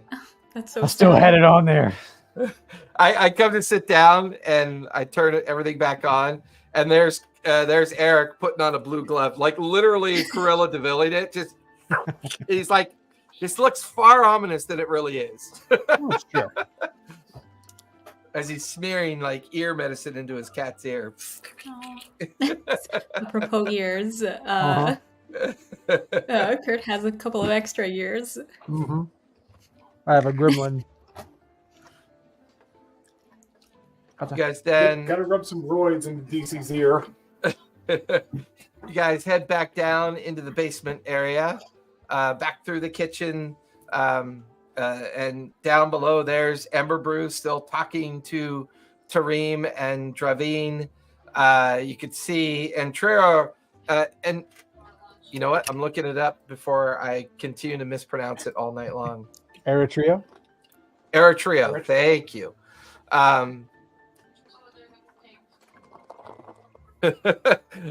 Thanks, Hoofy. Hoofy gave us 100 bits for the cat care. As you guys come down below, there's Eritrea over at the bar. Sees you guys come in and can't help but notice that both Karina and Forn look a little bit kind of a mess, and kind of like cocks one eyebrow and like everything okay. I hold up the decomposing arm. I'll just assume that's a no then. Ember Brew, hey, what's going on? Why are you carrying around a dead? Why do you look like you're covered in blood and muck? I am covered in blood and muck, you son of a gun. Who is this? It was so Who scary. owns this arm? And I kind of I don't know. Imagine if it's finders keepers. You own it. You found it. Would you happen to believe if I told you there was a mimic in your room there? You watch as Draveen kind of gives the little halfling a side glance, and he just kind of nods, immediately leaves, and you get the feeling he's heading up there to kind of check your story. It's a dead mimic now. So there was a mimic in this person's room, and I'm assuming that's where you found the arm. Yes, the arm was being digested by the mimic and happened to have this note inside. We'll dig through the adventures pack and pull out the crumpled note, lay it on the table, spread it out. Well, the note's not that big because it's like torn. Right, but it's like spread it out. Where it was crumpled, just spread it out. Yeah. Ember Brew just kind of, I don't know what this is all about. Draveen kind of, interesting. I know this Monica. Monica is very familiar to me. Oh, you know who our mysterious Regina Green is? Yes, she's a lore keeper. My understanding is that their responsibility is to, how should you say, they traffic in stolen archaeology as well as stolen information regarding archaeology. I think she is a particularly very well respected and she's supposed to be quite good at her job. Apparently, she frequents the tavern as well. And I glance sidelong at Emberbeard. I've never seen her before. I don't know who you're talking about. Whoever rented that room was a tall fella. It was not a woman. I can assure you of that.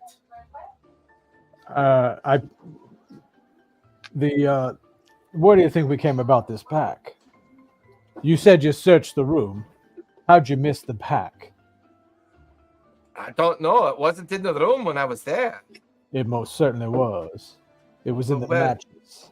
Oh, I see what you're saying. I should search every mattress and pillowcase. I should rip up all the planks and check. How about this material, Emberbeard? I don't know what that is. So you don't know what the material was that was leaking all over your floorboards that you covered up with a cloth? I don't take care of the rooms. Other people take care of the rooms. Who is other people? The people that work for me, of course, you daft bugger. Well, yeah. We got our new friend, our trio over here. We got Jake, what the hell was his name? Upstairs, your bouncer. Jordan. I got you. Joran got you. Got your hefty orc friend over here. There's a good half a dozen folk that come through and do day work. And in fact, every morning, a couple of people come in to turn the rooms, clean them, and do their job. I can't be bothered by all the micro activities of my tavern. I'm a brewmaster. I took this tavern as a way to kind of hide the fact that I like to smuggle shit. I don't actually know how to run a fucking business. You hear the orc behind him. Yeah, you got that right, you daft idiot. Someone that doesn't know their business doesn't know how much they're being taken for as well. I'm in the business of smuggling. This material here is our Gillis plant sap. If you wasn't so up to snuff on this information, this might be used to affix stones or other precious objects together to create some kind of enchanted or at least bedazzled, and like look over at Melody, item.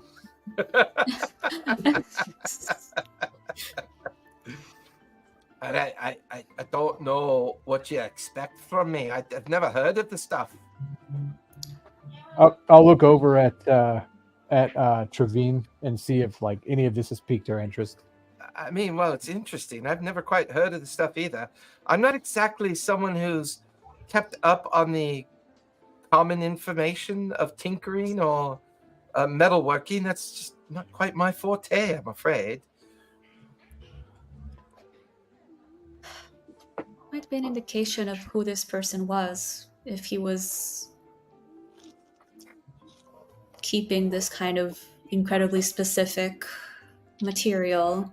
I assume there are only a select number of jobs or guilds that would associate with something so specific.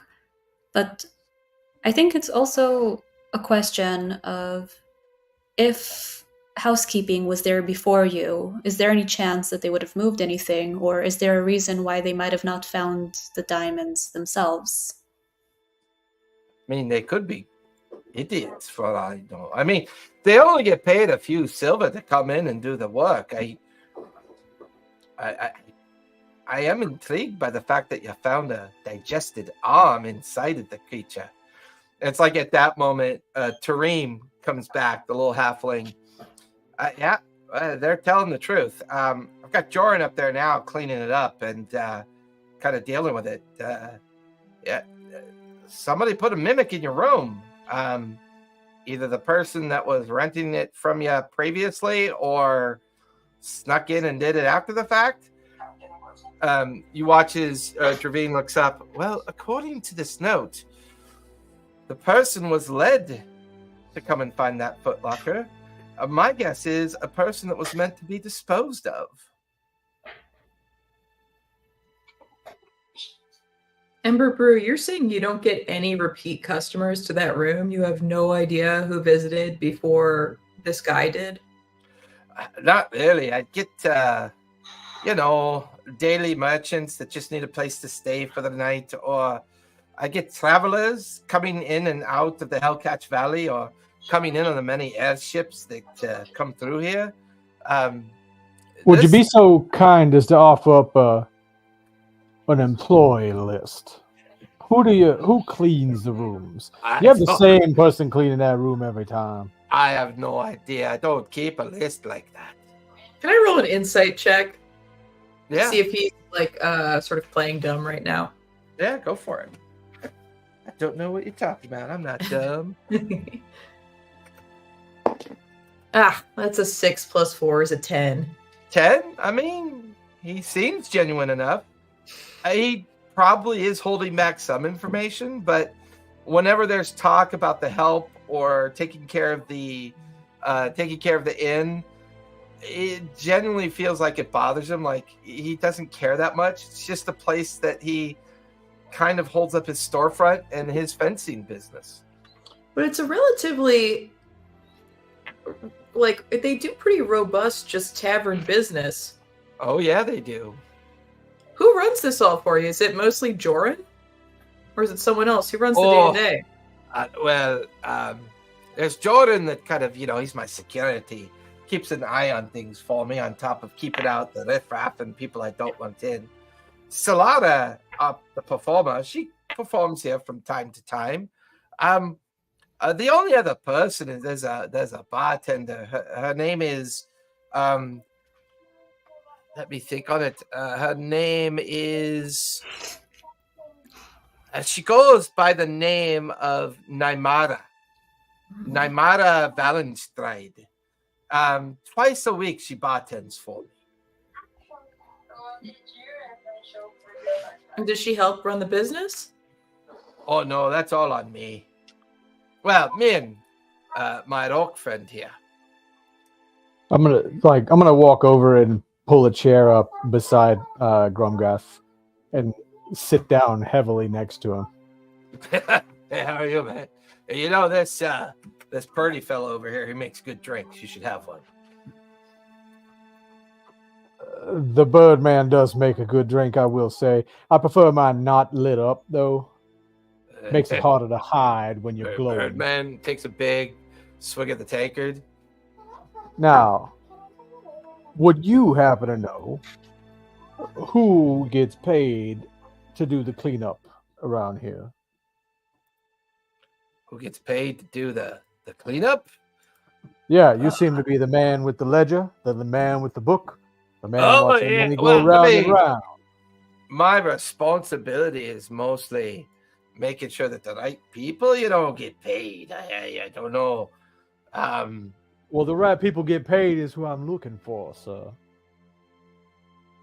Yeah, I don't think we're talking about the same thing there, mate.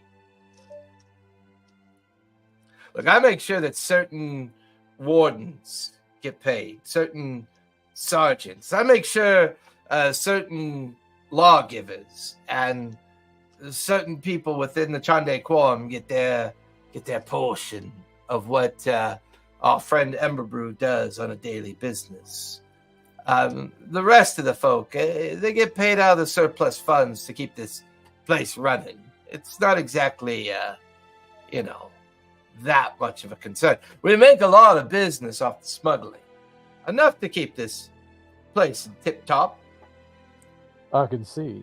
I pick up one of the coins and kind of flip it in my hand and then, slap it back down on the table with my hand on top of it. Heads, you're it. Pull the hand off.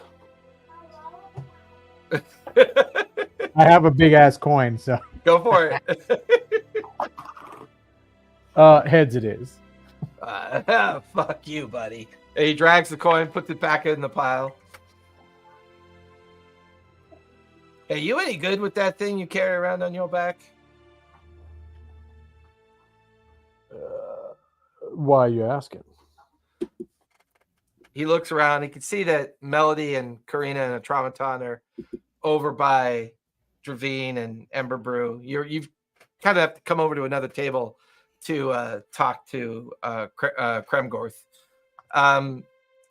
He looks around. Listen, mate. I got this wee bit of a problem.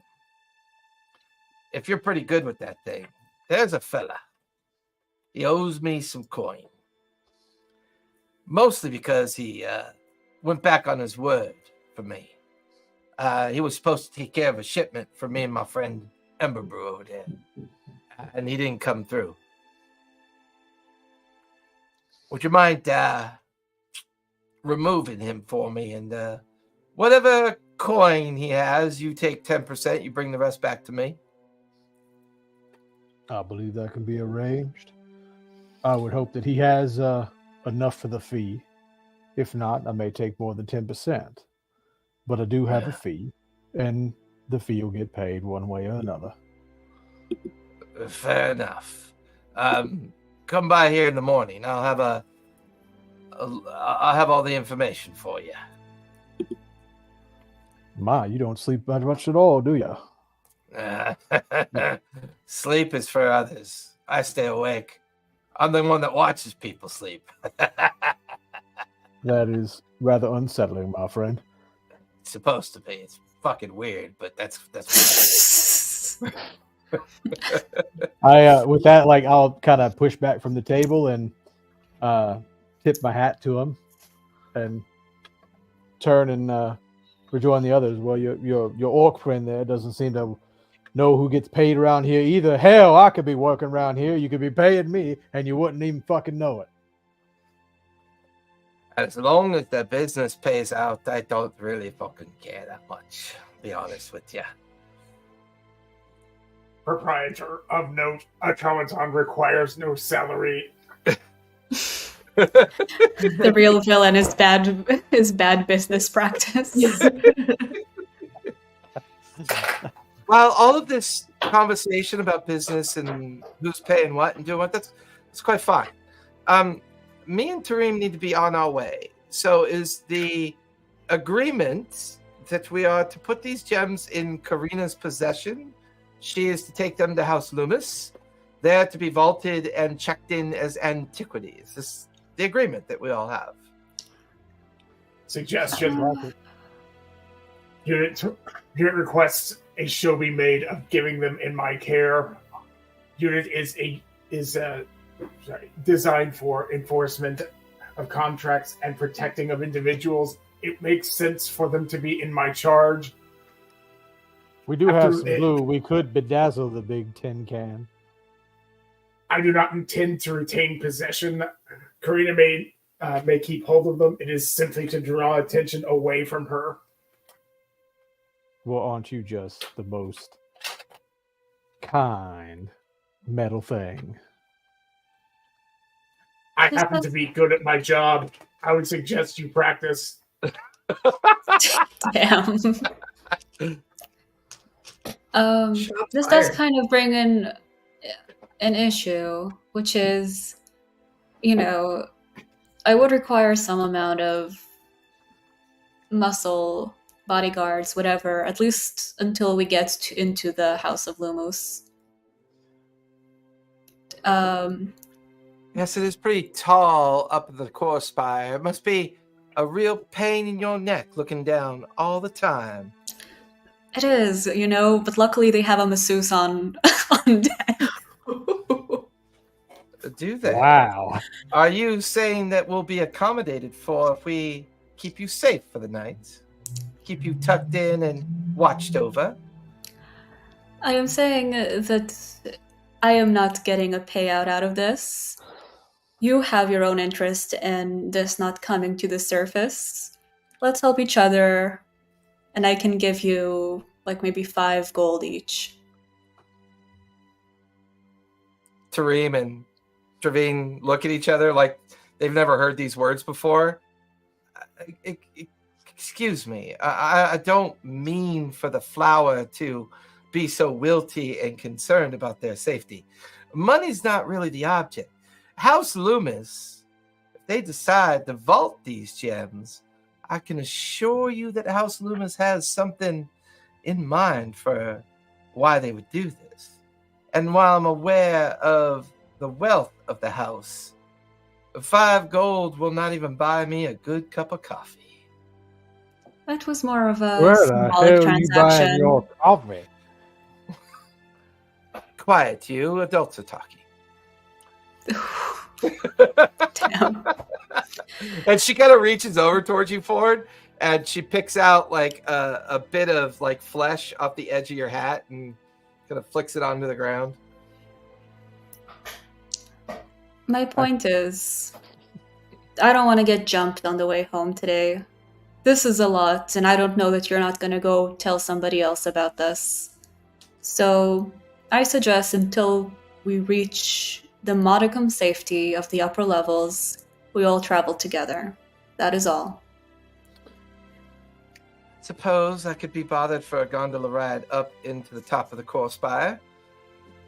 I think me and Tarim will come with you. At least make sure that you're home, safe, and you and your friends keeping a watch and an eye out for each other. The big fella back there at the wings, I'm assuming he's coming with you as well? You planning on staying here all night, bird boy? Only long enough for you to learn my name. Oh, I know your name, son. I'm not actually I don't think Eric Cochrans would appreciate you calling me bird boy. Technically, I'm not a bird. I'm a humanoid celestial species with feelings and a kind of nascent understanding of what stereotyping sounds like. And while you sound like a complete backwater idiot, I don't call you, hey, backwater idiot. You see where I'm going with that? Designation accepted. All right, Atraumaton, D6 inspiration for that one. That was great. That was perfect timing. Well played, my friend. Well played. You certainly don't look like 3 of you. So I can't very well call you a trio. So what, Airy? Airy trio, so much to say. I'm quite lazy with the tongue. So how about Airy? Does that make you happy? Sure. The fact that you're lazy is probably got more to do with it. I understand. This is a lot of drama for very late at night, you guys. I think maybe we just needed to get some sleep, and then we'll understand each other better. Oh, no, I don't see us going to sleep tonight. We need to get this over to House Loomis immediately. For all we know, first. The gray fella I talked to may as well be on his way here to get it. I mean, he was willing to pay me to come and get these gems for him. That's kind of what I'm getting at. I have a bad feeling that somebody will squeal about the fact that we are going there tonight. And I feel like I've gotten my ass kicked enough for one day. I'm sorry? I said, well, we're only the ones here in the room that know about this right now. So who are we going to tell? Unless we all leave together right now. Let's do that then. You watch Traveen and Tareem get up, and you watch as Eritrea kind of finishes cleaning up the bar. You guys kind of gather up your kit. Ember Brew comes over to you, Melody, as the others are kind of getting ready, and he slips a small leather, like a little leather purse, little leather bag. Mm-hmm. I really didn't mean to get all of you dragged into this, but here's at least 50 gold in case you need to finance anything or you need to get around town. I feel at least a little obligated. I mean, you and your friends did find everything and kind of got me out of a sticky situation. If I could come across some more gold, I'll try to share it with you. Apology accepted. Yeah, that was a pretty long apology. It did feel a bit long in the tongue. You guys got to gather up all your kit. You head out on to. It's interesting about Jrusar. At night, it's not quite as busy as it is during the day. You know what I forgot to do? I forgot to have that up. Oh my God, my brain is fried. At night, it's not quite as busy as the day, but there's still enough people here that you actually feel a little safe traveling about with, the people kind of the nighttime crowds are here. Groups of people kind of laughing and going off towards a different tavern. Groups of people clearly drinking in the street, but having a good time while they do it. A busy merchant cart, trundling by. And before long, you make it to the main gondola that will take you and zigzag you up towards the top of the core spire. As the 7 of you load up into the gondola, Dravine takes a seat between Melody and Karina, while Tareem kind of sits over by a Traumaton, kind of just very inquisitively from time to time, like wanting to reach out and touch a Traumaton, but then kind of pulling back. Before long, you give out the 1 silver to the attendant of the gondola, and then you feel the gondola kind of trundle away from the platform as it's making that long slow mile journey back and forth to go back to the very top of the spire. You have a few moments while this is going on. Gervain, yeah, go ahead. I would take up a seat at the back of the gondola, Okay. and be looking out back behind us, like watching for people following us. But while we're sitting there, I'm also going to take a second and focus and send my thoughts to Trafar and tell him the jewels are on the move. No. God, Traitor. bastard. I love it.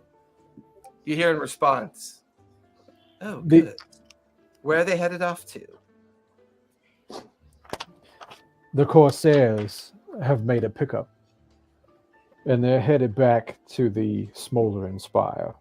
I didn't hear exactly where, but Oh, I I know exactly the place. Well done. I will send some of my folk out there to retrieve it. The next time I see you, I'll have some additional payment for you, and maybe some additional work as long as this goes well. thank you kindly. And Thorn, you've been kind of quiet.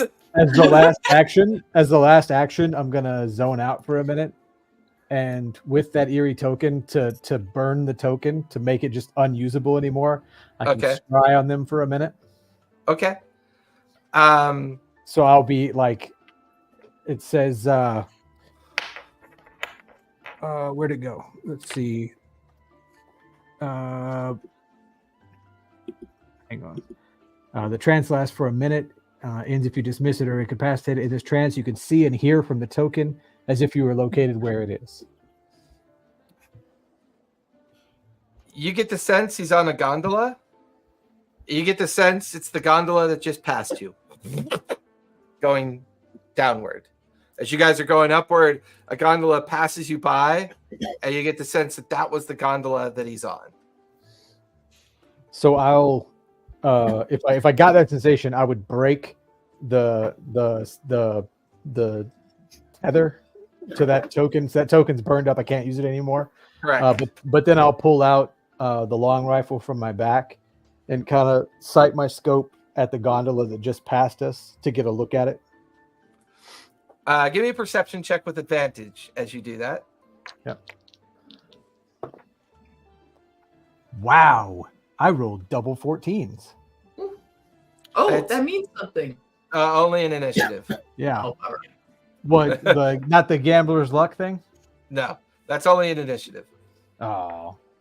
Well, yeah, so that's perception, though, is a +6, so it's 2 dirty 20s. So dirty 20. Yep. As you stare through the scope and down into the gondola, you can see Trafar. He is eagerly talking to 6 very brutish-looking individuals. They're wearing dark black and gray leathers. They're heavily scarred. They're heavily tattooed. You can't quite make out what he's saying, but he seems very excited. And he's gripping something in his hand, and then he throws it out the window. And you see a tiny token tumble out the window and down into the darkness down below. Well, that should give us a little time, I believe. I say that like openly to everyone. Everything else was like all quiet. You didn't hear anything. But then the first words you hear out of me, I got to pull up my big ass gun. I look down at the thing, and then I pull the gun away, put it back in my back, and the next thing I say is, well, that should buy us a little bit of time. What are you doing? What am I doing?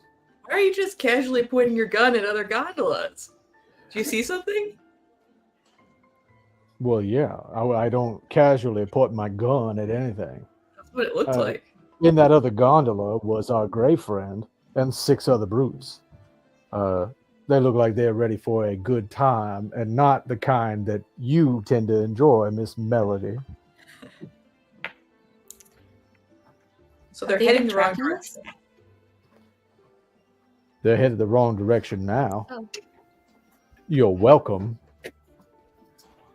And where exactly did you send them to, Fawn?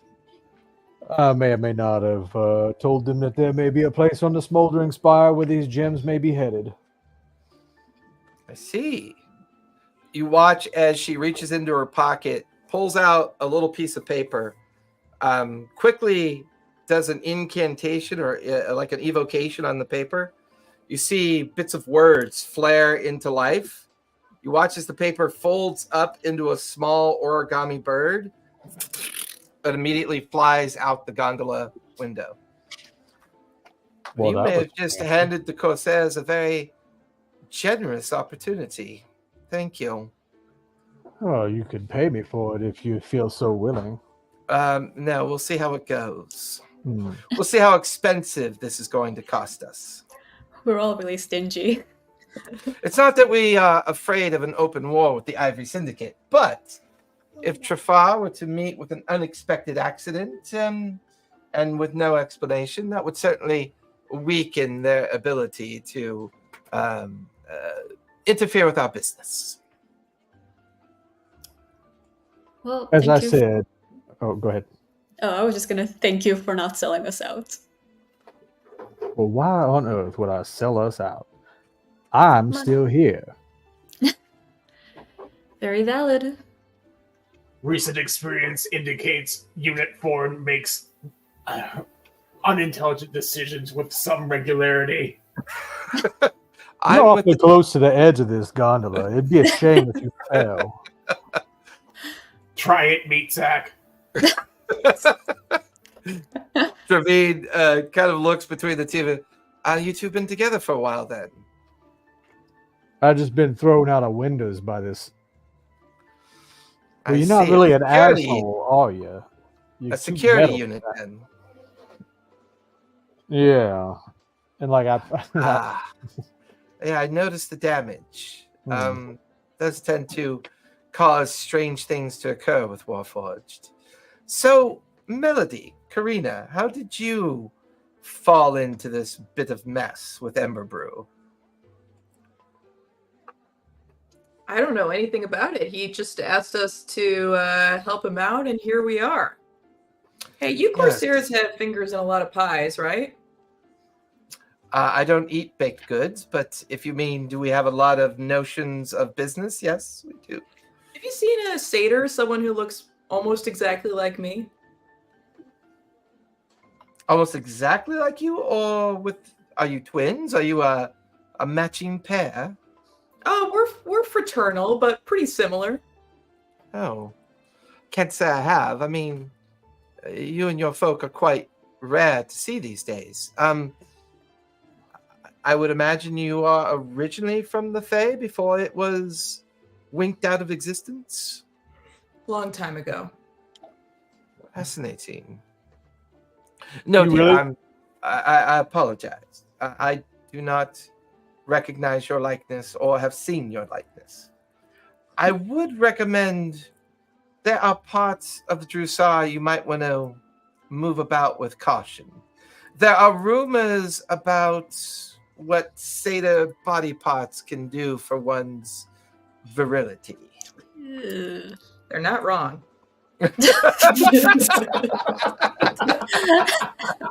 And it's like Tareem over by D6 inspiration. That was excellent timing. That was amazing. I like Tareem just kind of looks away from automaton and like kind of shrugs his shoulders like, okay. Let's just say your horns and other parts of you are kind of known to the magic community. It's a sad truth of some people's existence, the more nefarious parts of Jrusar. There are parts of Jrusar even I would not dare go to. Do the Corsairs trade in that market? No, our mistress, she doesn't find that market to be palatable. Kalor, she's a bit of a do-gooder. When she took over the Corsairs, not Kalor, Valara Thorn. When Valara took over the Corsairs, she wanted to build it into something that was more specific, designed to help people. Look, I'm in it for the money just as much as anyone else, but I think she's in it for the altruism, the idea that there's still hope at saving this corrupt city. Unfortunately, the one thing she's never quite gotten through her thick orc skull is that as long as the Chandei Quorum is in charge of the city and have the Wardens deep in their pockets, it's going to be quite difficult, unfortunately, to pry their greedy fingers away from the throat of this city. Well, you can't grab on to much if you don't have fingers. Fawn, you say a lot of folksy things that I'm not really sure what they mean. It's quite simple if you cut the fingers off. You can't. Unless, of course, they're so powerful in magic, they simply strangle you with their eyes. I get your point, but the Chandei Quorum is not someone that the Corsairs are prepared to face directly. We're having a hard time enough as just dealing with the Ivory Syndicate and the corrupt Wardens that allow a lot of the nefarious things to go on in the lower portions of all the spires. You can't even go out into the Odolin wilds and find yourself a simple place to find some peace and quiet without finding some double dealing or backstabbing opportunity going on. Hell, you might as well be in the Hellcatch at this point.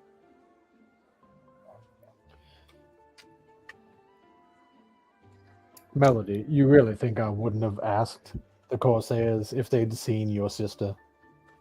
I have no idea who you've asked. Feels like it's been about 48 hours and nothing's happened, but I don't know your business.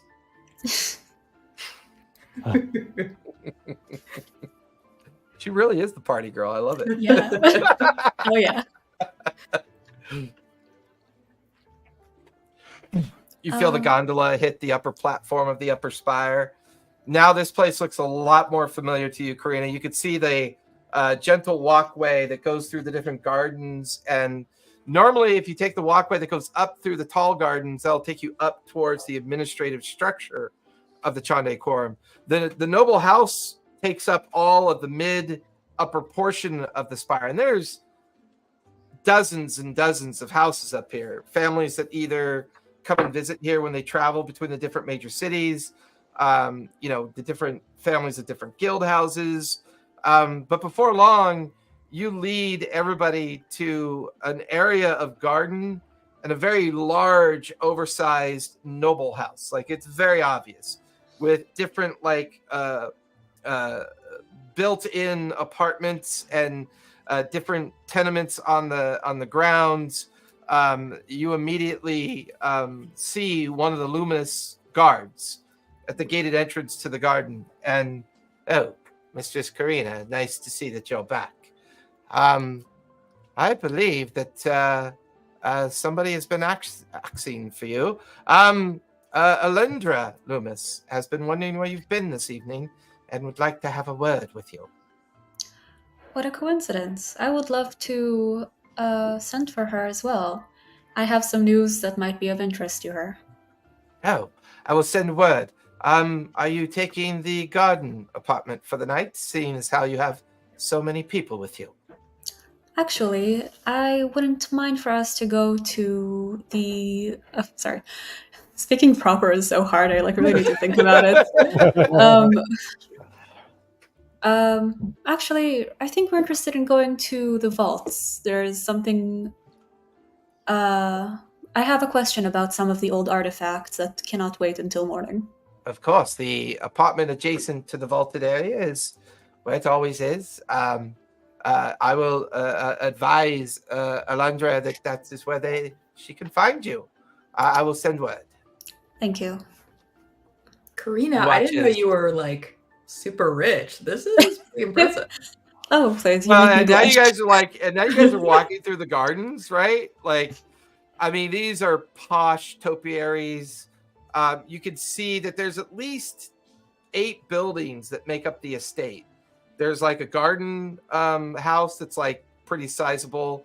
You can see the main estate surrounded by other buildings that probably support the estate, whether it's for purposes of curating the gardens, extra buildings to house people that might visit the Loomis family.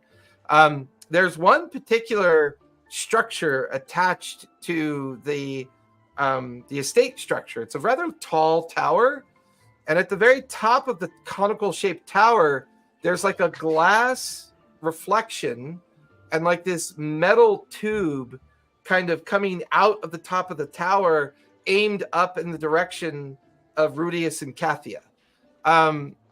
You immediately notice that Karina's taking you towards the backside of the main estate, and towards a building that's quite more plain, but it has a little studio or apartment structure attached to it. Karina throws open the door. As soon as the door is opened, the place automatically lights up with some very subtle magical lighting. You can see a rather pleasant and kind of relaxing common room. You can smell food. A sentinel comes rolling out of the back kitchen area. A sentinel comes out of the back of the kitchen area, and its metallic roller causing it to kind of make a grinding sound as it rolls out into the common room. You hear, Mistress Karina, there is food prepared for you and your friends if you're hungry. Would you like me to complete the work and have the food brought out to the main table? Thank you. You're a doll. Of course. You know him as Sprocket. Sorry, Sparky? Sprocket. Thank you, Sprocket. You're a doll. I look over at Trauma, the friend of yours. Sprocket just doesn't even acknowledge a Traumaton and goes rolling right past the Traumaton back into the kitchen, kind of comes out with a dozen small arms holding trays and pitchers of drink, and rolls over to one of the tables and sets it all down. There's 2 separate stairwells that go up to the other 6 bedrooms that stack kind of concurrently above the main common room. Sprocket then wheels over. Would your friends be staying the night, mistress? I look at them. Yes. Yeah, that would be very nice. Tareem, his mouth is open. He's just looking at all the posh. And Talim looks over to Dravina. She shrugs her shoulders, and he immediately tears towards the stairs, starts running up them like a kid, and you could just hear him bouncing on one of the beds. Hey, this is so cool up here. Oh shit! This is what it's like to be super rich. Super rich. Yes, they will be here. Please make sure that all of their wants and needs are taken care of. Of course, Mrs. Karina. He watches the sentinel trundles over to the stairs and starts going up to each of the levels. And at some point, you can hear him bicker. Please get off the bed, child. That is not for jumping. That's for sleeping. And then Travina's just squealing like a kid up there. Travina's I try to take him to nice places. It's not always easy. Karina Loomis, thank you for your hospitality. It is much appreciated. Thanks. I believe my last name is Lombrasso. Your last name is Lombrasso. Oh, I assumed you were a member of House Loomis. I am merely a student here. But fascinating. You must be a good student to require such tasteful opportunities. Is this something that's handed out to everybody that's a student? No, but perks of nobility, I guess. Yes, of course. She kind of walks over, picks up one of the pitchers and then one of the bottles of wine, and she takes both and sits down in an overstuffed chair and just immediately starts pouring wine into a glass and starts drinking from it. Throughout the night, Karina looks for an opportunity to steal one diamond from the bag. She's not actually very wealthy, so she's kind of running on people's fumes. goodwill. Yeah. Well, technically, I think they would have given you the bag, right? Well, Trauma had it, right? Oh, Trauma has it? No, I thought I was holding it. Trauma's plan was I was going to make a show of getting it to draw attention to me and then give it to Karina. Okay, so we'll say that transpired back at the Spire by Fire. So Karina, technically, you have the bag. Give me a sleight of hand check as you just take one of the everybody's getting food and drink and they're busy, kind of relaxing. Oh, I sat back and my feet are on the table. Oh yeah. It's just you and Eritrea both with their feet on the table. Yeah. Do I get an advantage because everybody is really distracted by the fancy? Sure. What makes you assume everybody's distracted? Well, I've also had the entire night to look. Wow, the world does not want me to do this. Okay, well, it's an 11 was the higher one. It's the first one. Yeah, you never really get an opportunity to get anything out of the bag. Every time you're about to do it, someone's like, Karina, where do we find, or, you go to sit down, they're like, hey, Karina, can you show it? So it's like every time you get a moment alone, there's a distraction, and you never really get that opportunity to drop one of those diamonds into your hand. That's sad. But yeah, no, I'm just being a good hostess and attending to everyone's wants and needs. Okay. And sending to... So we never really decided who was the mentor I was attached to. Is it the woman you mentioned? No, it is going to be... Give me 1 second. House Loomis. It is going to be Talion Loomis. Talion? Yep. Talion. Talionn. Talion. Oh, my cousin. Well, I mean, it's a half-elf arcane researcher and historian. So my personal cousin.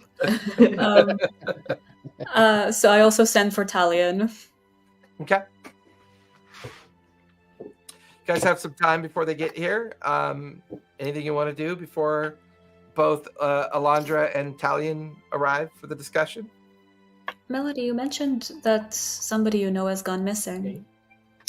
Yeah, my sister left us a few months before I came here on a mission to Jrusar, and we have not heard from her in a while, and I'm sure she's fine. She was much more capable than I am. But I've been looking around for her for a week or two and have not been able to find her. Oh. A mission? You didn't mention a mission. You just told me your sister was missing and that she was a spitting image of yourself. She received a message from Soon. She wouldn't really tell us what it was about.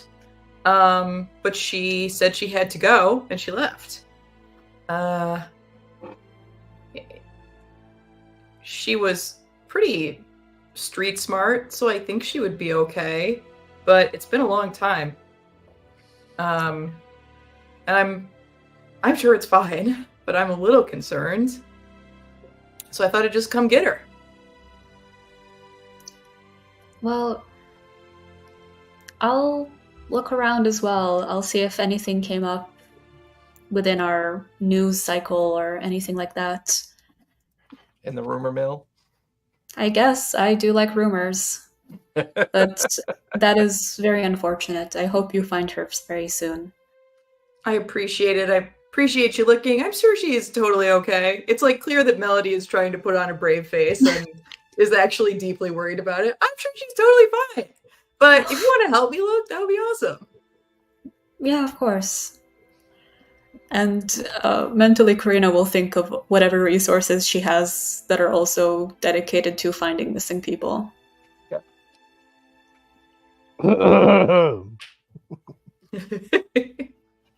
And also, my offer from earlier tonight still stands.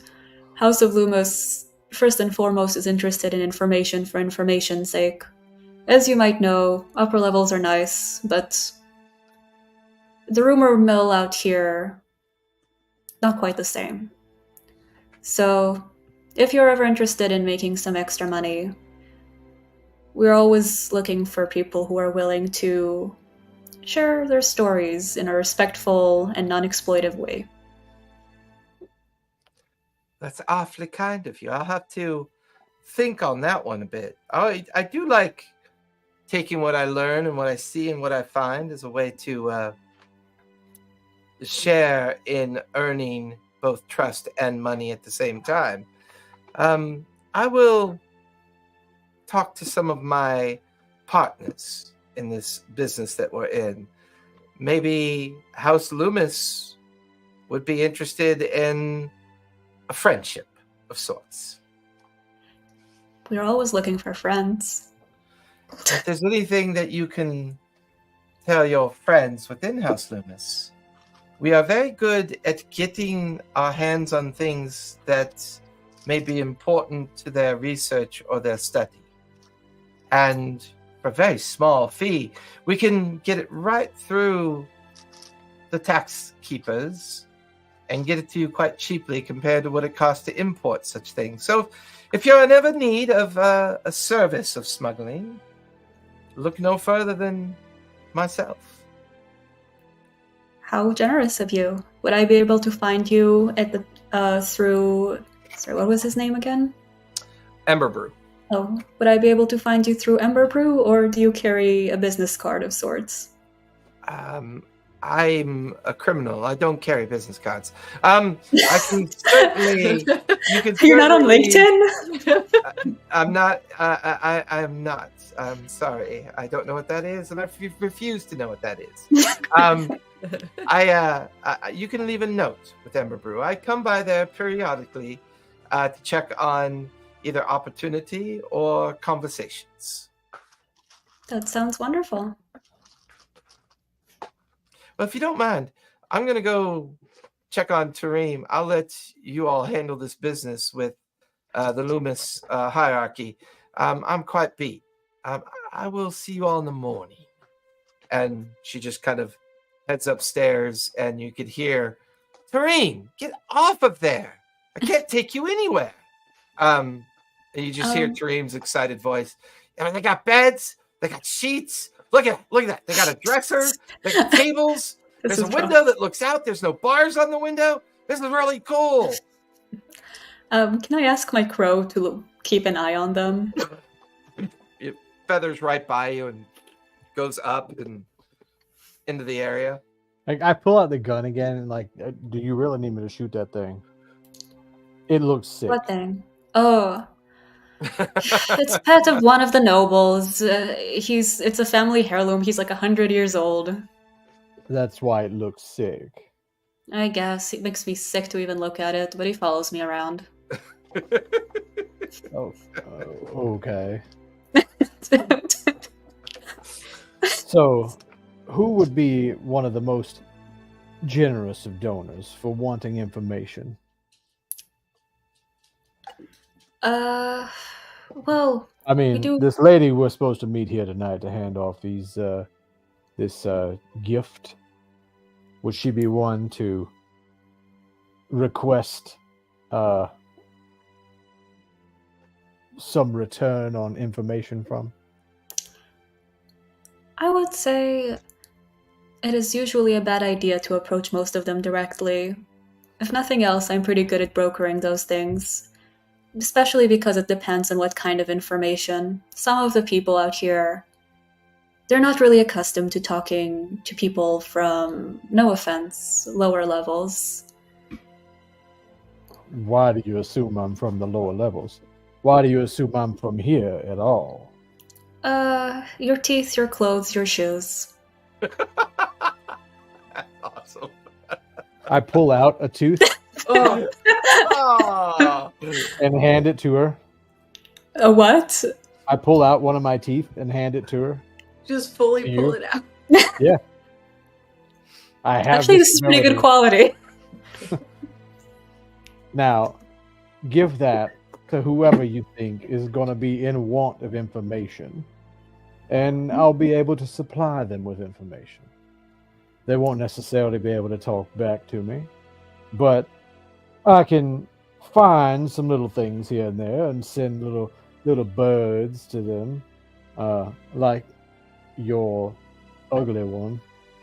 I can send that Not mine, information. my to them mentors, freely. but yes. Whatever. I can send that information freely. I just would also send a tag of where I might be, that I might receive some return on my investment. That sounds like a wonderful business deal for everyone. And thank you for your generosity. And I take the tooth. I like, as you take the tooth, you hear my voice in your head. I'm serious. Oh, me too. Very. And she does the slightly evil rich person face. Just wait for the little Papillon to come jumping up on your lap. Oh, the, speaking of generosity, Ember Brew slipped me his pouch of gold for dragging us into this mess. I'm happy to split it up if you guys want. Oh, you guys can split it among yourselves. Oh, She makes you a are big show. Fine by me. All right. I'll divvy it up. I'll take 20. You want 20? Yeah. I've got 50 here. Okay. Trauma? I'll take 20. Trauma, you have any use for gold? I do not. All right, then you can take 25 and I'll take 25. Oh, wait, what about a red trio? That's why I said I'll take 20. He's like, he's already asleep. He's like, I mean, he is getting paid by the guy. Yeah, I'll Look, give you how 20. about I'll this? take You 20 and I'll me give 10 25. to Eritrea. I'm not giving Fair, you 25. Fair. Okay. 20. 20 it is. 20. Yeah, I'll give you 20. I'll take 20 and I'll slip 10 gold into Eritrea's pocket. yeah, he's out cold. Yeah. He was paying for drinks all night, so Yeah, seems yeah. fair. Yeah, about that. I don't think he was paying for those drinks. I believe he's going to work that off. Well, now, if we're going to settle in, I'm going to find about the highest place I can in here. And he looks around, like looking for what room is going to be the highest in this. I mean, there's area. a single stairwell that goes all the way. It would be on the 6th floor. The highest room would be up on the 6th floor. Well, that's where you'll find me. And starts going up the stairs. It's nice being all the way up this high, as Rust Bucket there has a hard time traversing the stairs. He can, but he ain't easy. So as he says that, I'm assuming I'm in earshot, right? Oh yeah, he said I'm halfway up the walking by stairs, you, yeah. yeah. All right. I don't want to actually like hurt him too bad. I would absolutely like to try to trip him with one of my flails, because I have it in my head that the flails are basically like they're chain arms, so they're Yeah, not really. give me athletics or acrobatics. Foreign, give me athletics or acrobatics. We'll make it a contest. What'd you get? Oh, that's only a 12. Nat 20. Yeah. Watch as you walk by a Traumaton, the flail comes out, and you just kind of do the backwards, thing where you're walking backwards, like you're moonwalking. Yeah. And you kind of like you do a bunny hop jump over the flail onto the stairs, giving him the single digit salute as you head up the stairs. Yeah. Oh, I should have brought the hand with me. How to use the hand to do it. So as Foreign goes upstairs, Eritrea is out cold on one of the oversized chairs. That leaves Automaton, Karina, and Melody still up and downstairs. No arrival of either of the two scholars yet. Trauma's just going to kind of trundle over to like the main doorway into kind of like a standby state. Okay. Which is Traumaton goes over by the main door and just settles into kind of a stasis. If Karina's staying here on this main floor, Melody's staying here as well, and I was gonna kind of polish my sword, just check out the artwork on the walls. Are we the only two in that area? I mean, you're the only two that are awake in the common room. Automaton's over by the main door. Eritreo's passed out on the oversized chair. Tareem, Travina, and Ford have all gone up to their rooms. Okay. I take a diamond and hand it to Melody. Ooh. To help you find your sister. And then I take one and I give it to myself. And then I kind of wink. Finder's fee. Yeah, you each have, and I misspoke. They're not 1,000 each. They're 100 gold each. Okay. So maybe I'll take two then. So you and Melody each have a small, precious diamond worth 100 gold each. You each have two. Okay, I'll grab one for Forn and a Traumaton as well. Okay. And Eritrea. And Eritrea. Okay. And then you tie the bag back up, set it over on the table. Leaving both you and Melody kind of by the fire that's kind of low lit, magically lit, gives the room light more than it gives it warmth.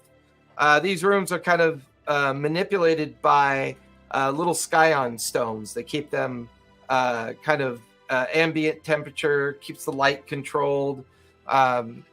Magic in the House Loomis is everywhere. It's kind of their backbone is magic work on top of magic study and scholarly work within the study of magic, as well as finding ancient relics, any kind of ancient writings or ancient maps or anything that could be presumed to be used to study both modern interpretation of the magic of the world, as well as where the magic affected the world in its past.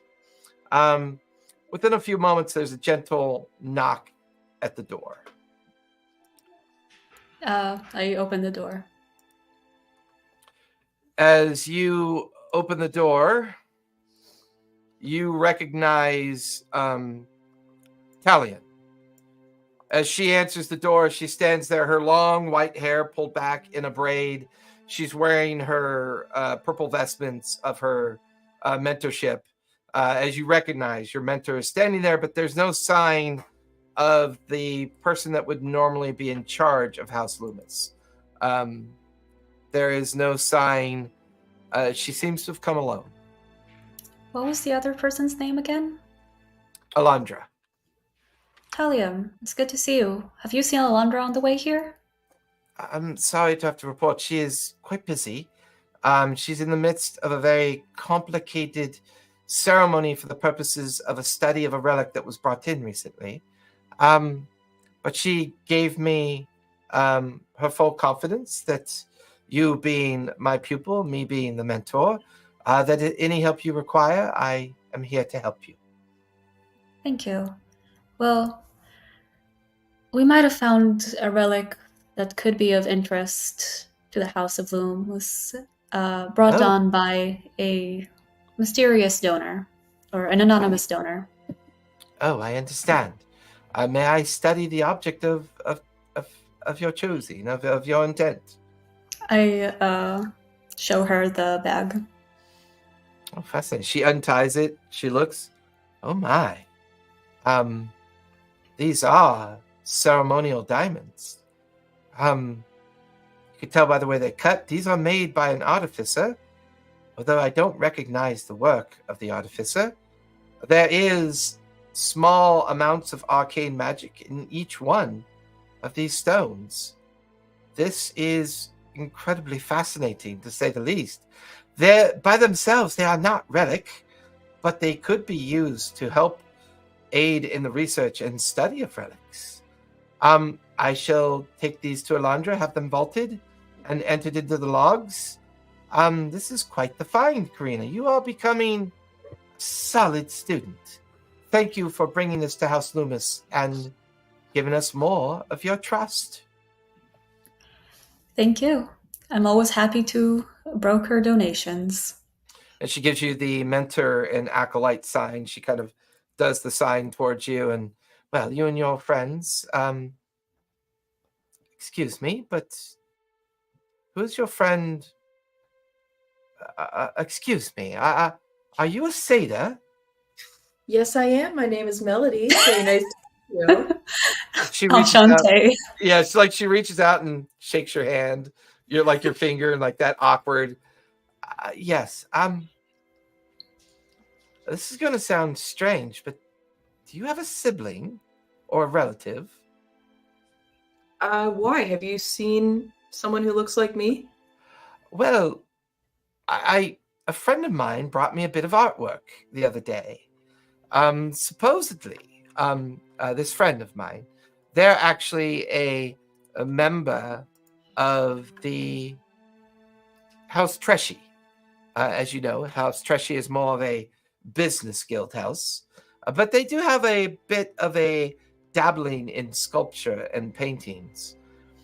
I would almost swear the painting that they brought me yesterday is the spitting image of you, only the horns are a bit longer, the hair is a little bit shorter, but the eyes and the face, I cannot help but notice. Did you pose for this painting over at House Treshy, or do you have a relative acquaintance with House Treshy? I certainly have not posed for this painting to my knowledge, but I do have a sister who's in the city. I wonder if you could connect me. I'd be so curious to see if she's worked with them. Of course. My friend goes by the name of Caliph. Caliph Dawnstrider. Not Keyleth, Caliph. I thought you said Caleb. No. Oh.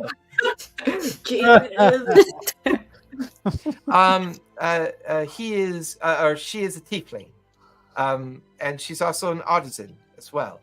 If you feel so inclined, just let her know that Talion sent you over as an inquiry and to help answer your questions, of course. Where can I find Caliph? Well, House Treshy is on the other side of the Corspire. You can't miss it. Their estate is more of a guild house estate, where ours is a bit more arcane in nature, a little bit more flamboyant for its purposeful use. Theirs is a bit more kind of clandestine. You can't miss it. There'll be the Treshy insignia entrance into their courtyard. You'll, of course, have to get by the guards. Just let them know that Talion sent you and you needed to speak with Caliph. Thank you. I appreciate it. Oh, of course. Just stunning coincidence. Well, Karina, thank you for your help. And pleasure to meet you as well, Melody. You watch as Talion heads out the door, closes it, leaving just the two of you alone. Eventually, you hear the grinding wheel of Sprocket come out. Mistress, if you wouldn't mind, I'll shut down now for the evening, seeing as how everyone's retired for the night. Sleep well. Breakfast promptly at 8 a.m. per usual. Sounds great. Rest well. Sprocket grinds back in the kitchen area. She was nice. She was. You know what? I think I have a few more questions for her. Would you guys mind if I was a terrible host and just left you here for a little bit? Or you can come with. It's okay if you'd rather be alone, but you think you're safe out there? I feel fairly safe out here. All right, I'll see you when you get back. I will be back soon with Karina, pastries. Karina, you head out the door into the garden pathway. Where are you heading off to? I would like to ask Talum. It's so weird to say that name. Talum about. I would like to see what's going on with the other. Sorry, what was the name again? Alana? Alondra? Alondra. Yeah. Oh. I'd like to see what's going on with the thing that Alondra is doing. So I'm leaving a bunch of known criminals in my home. Yeah, you head out the door and into the pathway. A Traumaton, since you're in your sentinel state, you would notice that Karina has left the room and headed out into the gardens.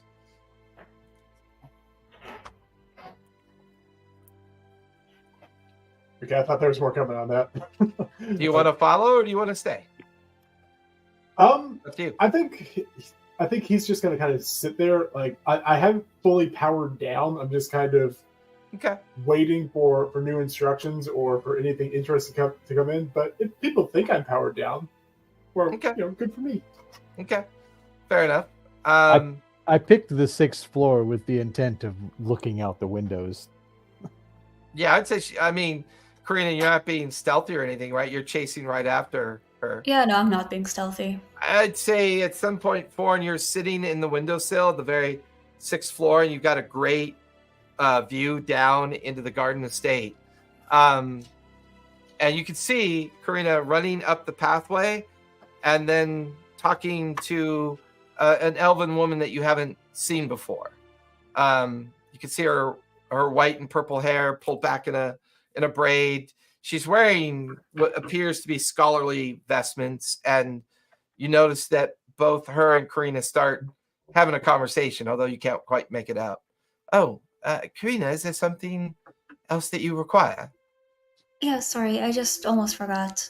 Yes. Apparently Alondra was searching for me earlier tonight. Do you know when? Yes.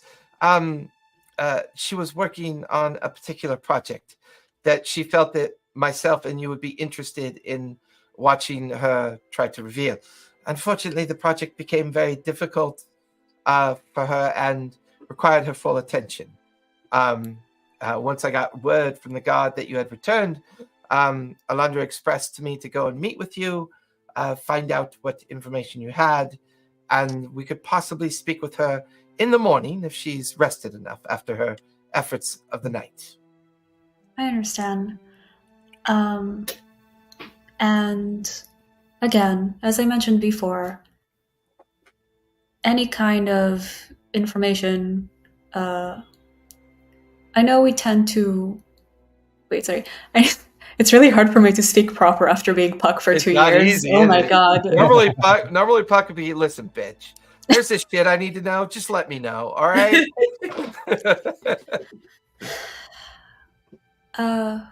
Well, as mentioned, please, if you could put in a good word for me as far as brokering deals like this. I've met a band of quite interesting people, and I think there is more information that I could glean from them given the permission and resources of the house. Listen, I'm trying, okay? Being suave is hard as fuck. It's not what he's pointing at his tooth. Yes. And then I show her the tooth. Oh, some very interesting figures. Oh. This is for me to take. You know, I would still wait with it a little bit. There is a figure that wanted to exchange information with us. This is a way to contact him. Oh, I see. But I believe there is an interesting project to be had. Well, we are fans of new information. It helps us find our way to things that need recovery. just be cautious, Karina. The folk that live down in the lower parts of the different spires are not as trustworthy as you might think. Just be cautious. Thank you. And I do my... I don't even know how to call it. When you have like your little curtsy, your little bow towards her, and she does it back towards you. Sleep well, Karina. And you watch as Talion kind of continues up the pathway. What's your passive perception, Karina? My passive perception is...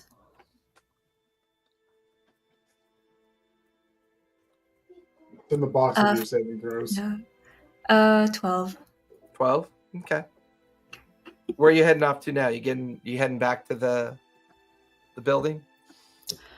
Yeah, I think so. I didn't really get any more information out of her. Okay. I'll practice my polite talking. Thorn, give me another perception check as you watch Karina head back towards the door before you lose sight of her. Not a great one. That's a 9. 9? Yeah. No one follows her. You don't see anything that looks too out of the ordinary. You just watch as Talion finishes walking deep into the garden and heads off towards one of the other estate buildings. You can hear Karina open and shut the door down below. Melody, you see Karina come back into the common room. That was pretty quick.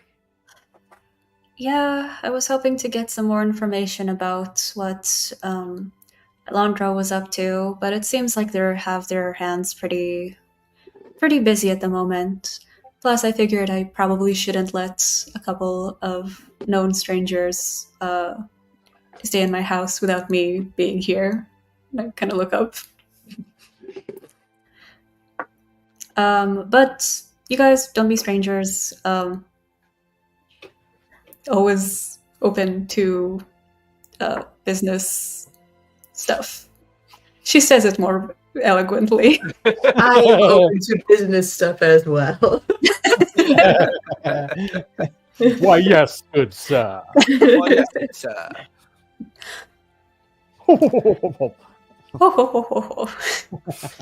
And then she does her nightly extreme night routine with 1,000 different face washes. Yeah. With that, Melody, you watch as Karina retires to her room. Traumaton's in his kind of stasis, his meditative stasis. Air Trio's out cold. You're pretty much the last one up at this point. I think Melody is hugely relieved because it seems like maybe her sister is fine. So she's feeling very happy, but as she's walking up the tower, will cast Divine Sense just to see if there are any celestials, fiend, or undead within 60 feet as she's walking up. Yeah. Obviously, when you kick off the effect, you pick up on the energy and vibe from Air Trio, a kind of low humming celestial vibe from him. As you pass by the floor that would have Tareem and Dravina in it, you could kind of hear them giggling a little bit.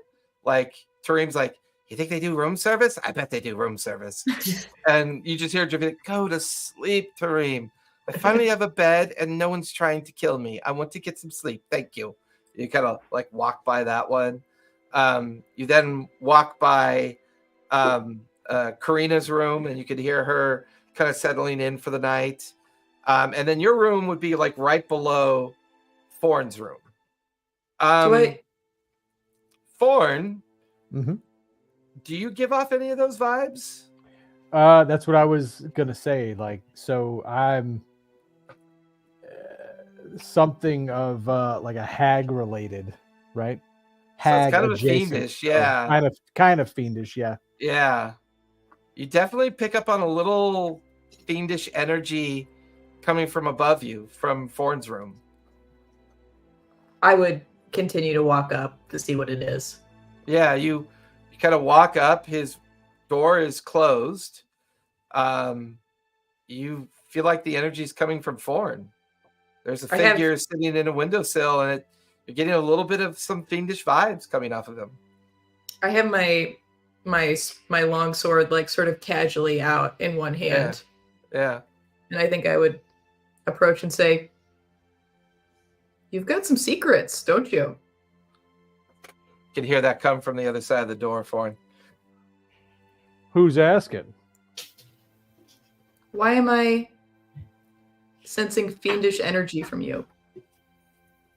You here to hurt us?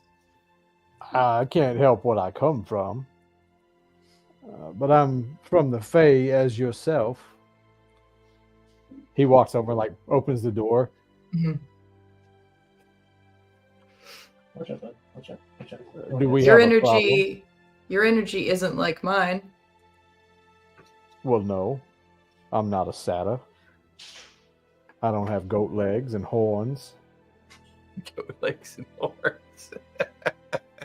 But you also notice that Melody has her sword casually out at her hip. Not right. That's aggressive, why. But yeah, casually. That's why he asked if there was a problem. I don't think we have a problem. You don't mean these people any harm, do you? I don't know. Are they going to harm the Fae? Can I roll an insight check on him to see if I think he's concealing something? Yeah. Okay. Whether or not he's being elusive or just standoffish. I just got a nat 20. That would be a 24. Yeah. Okay. Being completely honest, if he is first and foremost Fae above all else. Mm-hmm. So when he says if they don't mean any harm to the Fae, he doesn't really care about them. Okay, I think Melody would just like relax pretty much immediately and sort of tuck her sword back into its scabbard and be like, "I guess you're all right." Look, I know my lineage typically seems problematic, but I've been in service of the Bright Queen and the Fae courts for some time now. If I meant anyone in here harm outright, trust me, they would have already come to it. As I said, I sent that party the other direction tonight. You know anything about the Treshies? I can roll an insight. Or a you give me a history check. Yeah. I don't. It was a good roll. That is history is a +1, so it's a dirty 20. You would know that House Treshy is a merchant house. They dabble in most things that are either business related and trade network related. They're also responsible for being the main sponsor for a area of the core spire. Well, actually, the Airy Spire. They help the rebuilding of the Skyport. And they also profit greatly from the Skyport's use.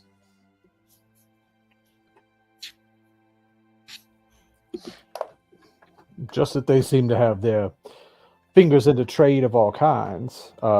They also, if I do recall, they are one of the main benefactors of the Airy Spire, with the Skyport up at the top. Outside of that, though, I'm not necessarily familiar with anyone from Treshy.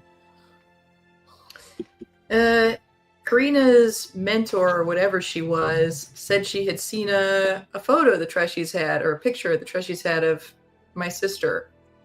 Maybe she's Really? closer than we thought. That is interesting indeed. I wonder. Karina said that that ugly crow of hers belonged to her master, and you're saying her master had seen a painting of your sister. It stands to reason, perhaps, if I could get one of my trinkets in the hands of that crow and get that perhaps into someone in House Treshy, we could maybe get a little bit of headway in this search for your long lost sister. Karina, you're like, that's not the master I'm talking about, but okay. I don't know. Yeah, you wouldn't know that though. Yeah, that's true. You wouldn't know. I'd be excited to try it. Well, I think we have a plan moving forward. I wonder if our travels tomorrow end up taking us at least to one of the other spies. I imagine we're not going to stay here all night or all day tomorrow. I'm anxious not to wait too long. It seems like the handoff has been accomplished, so maybe we can get out of here. How did the handoff go? I wasn't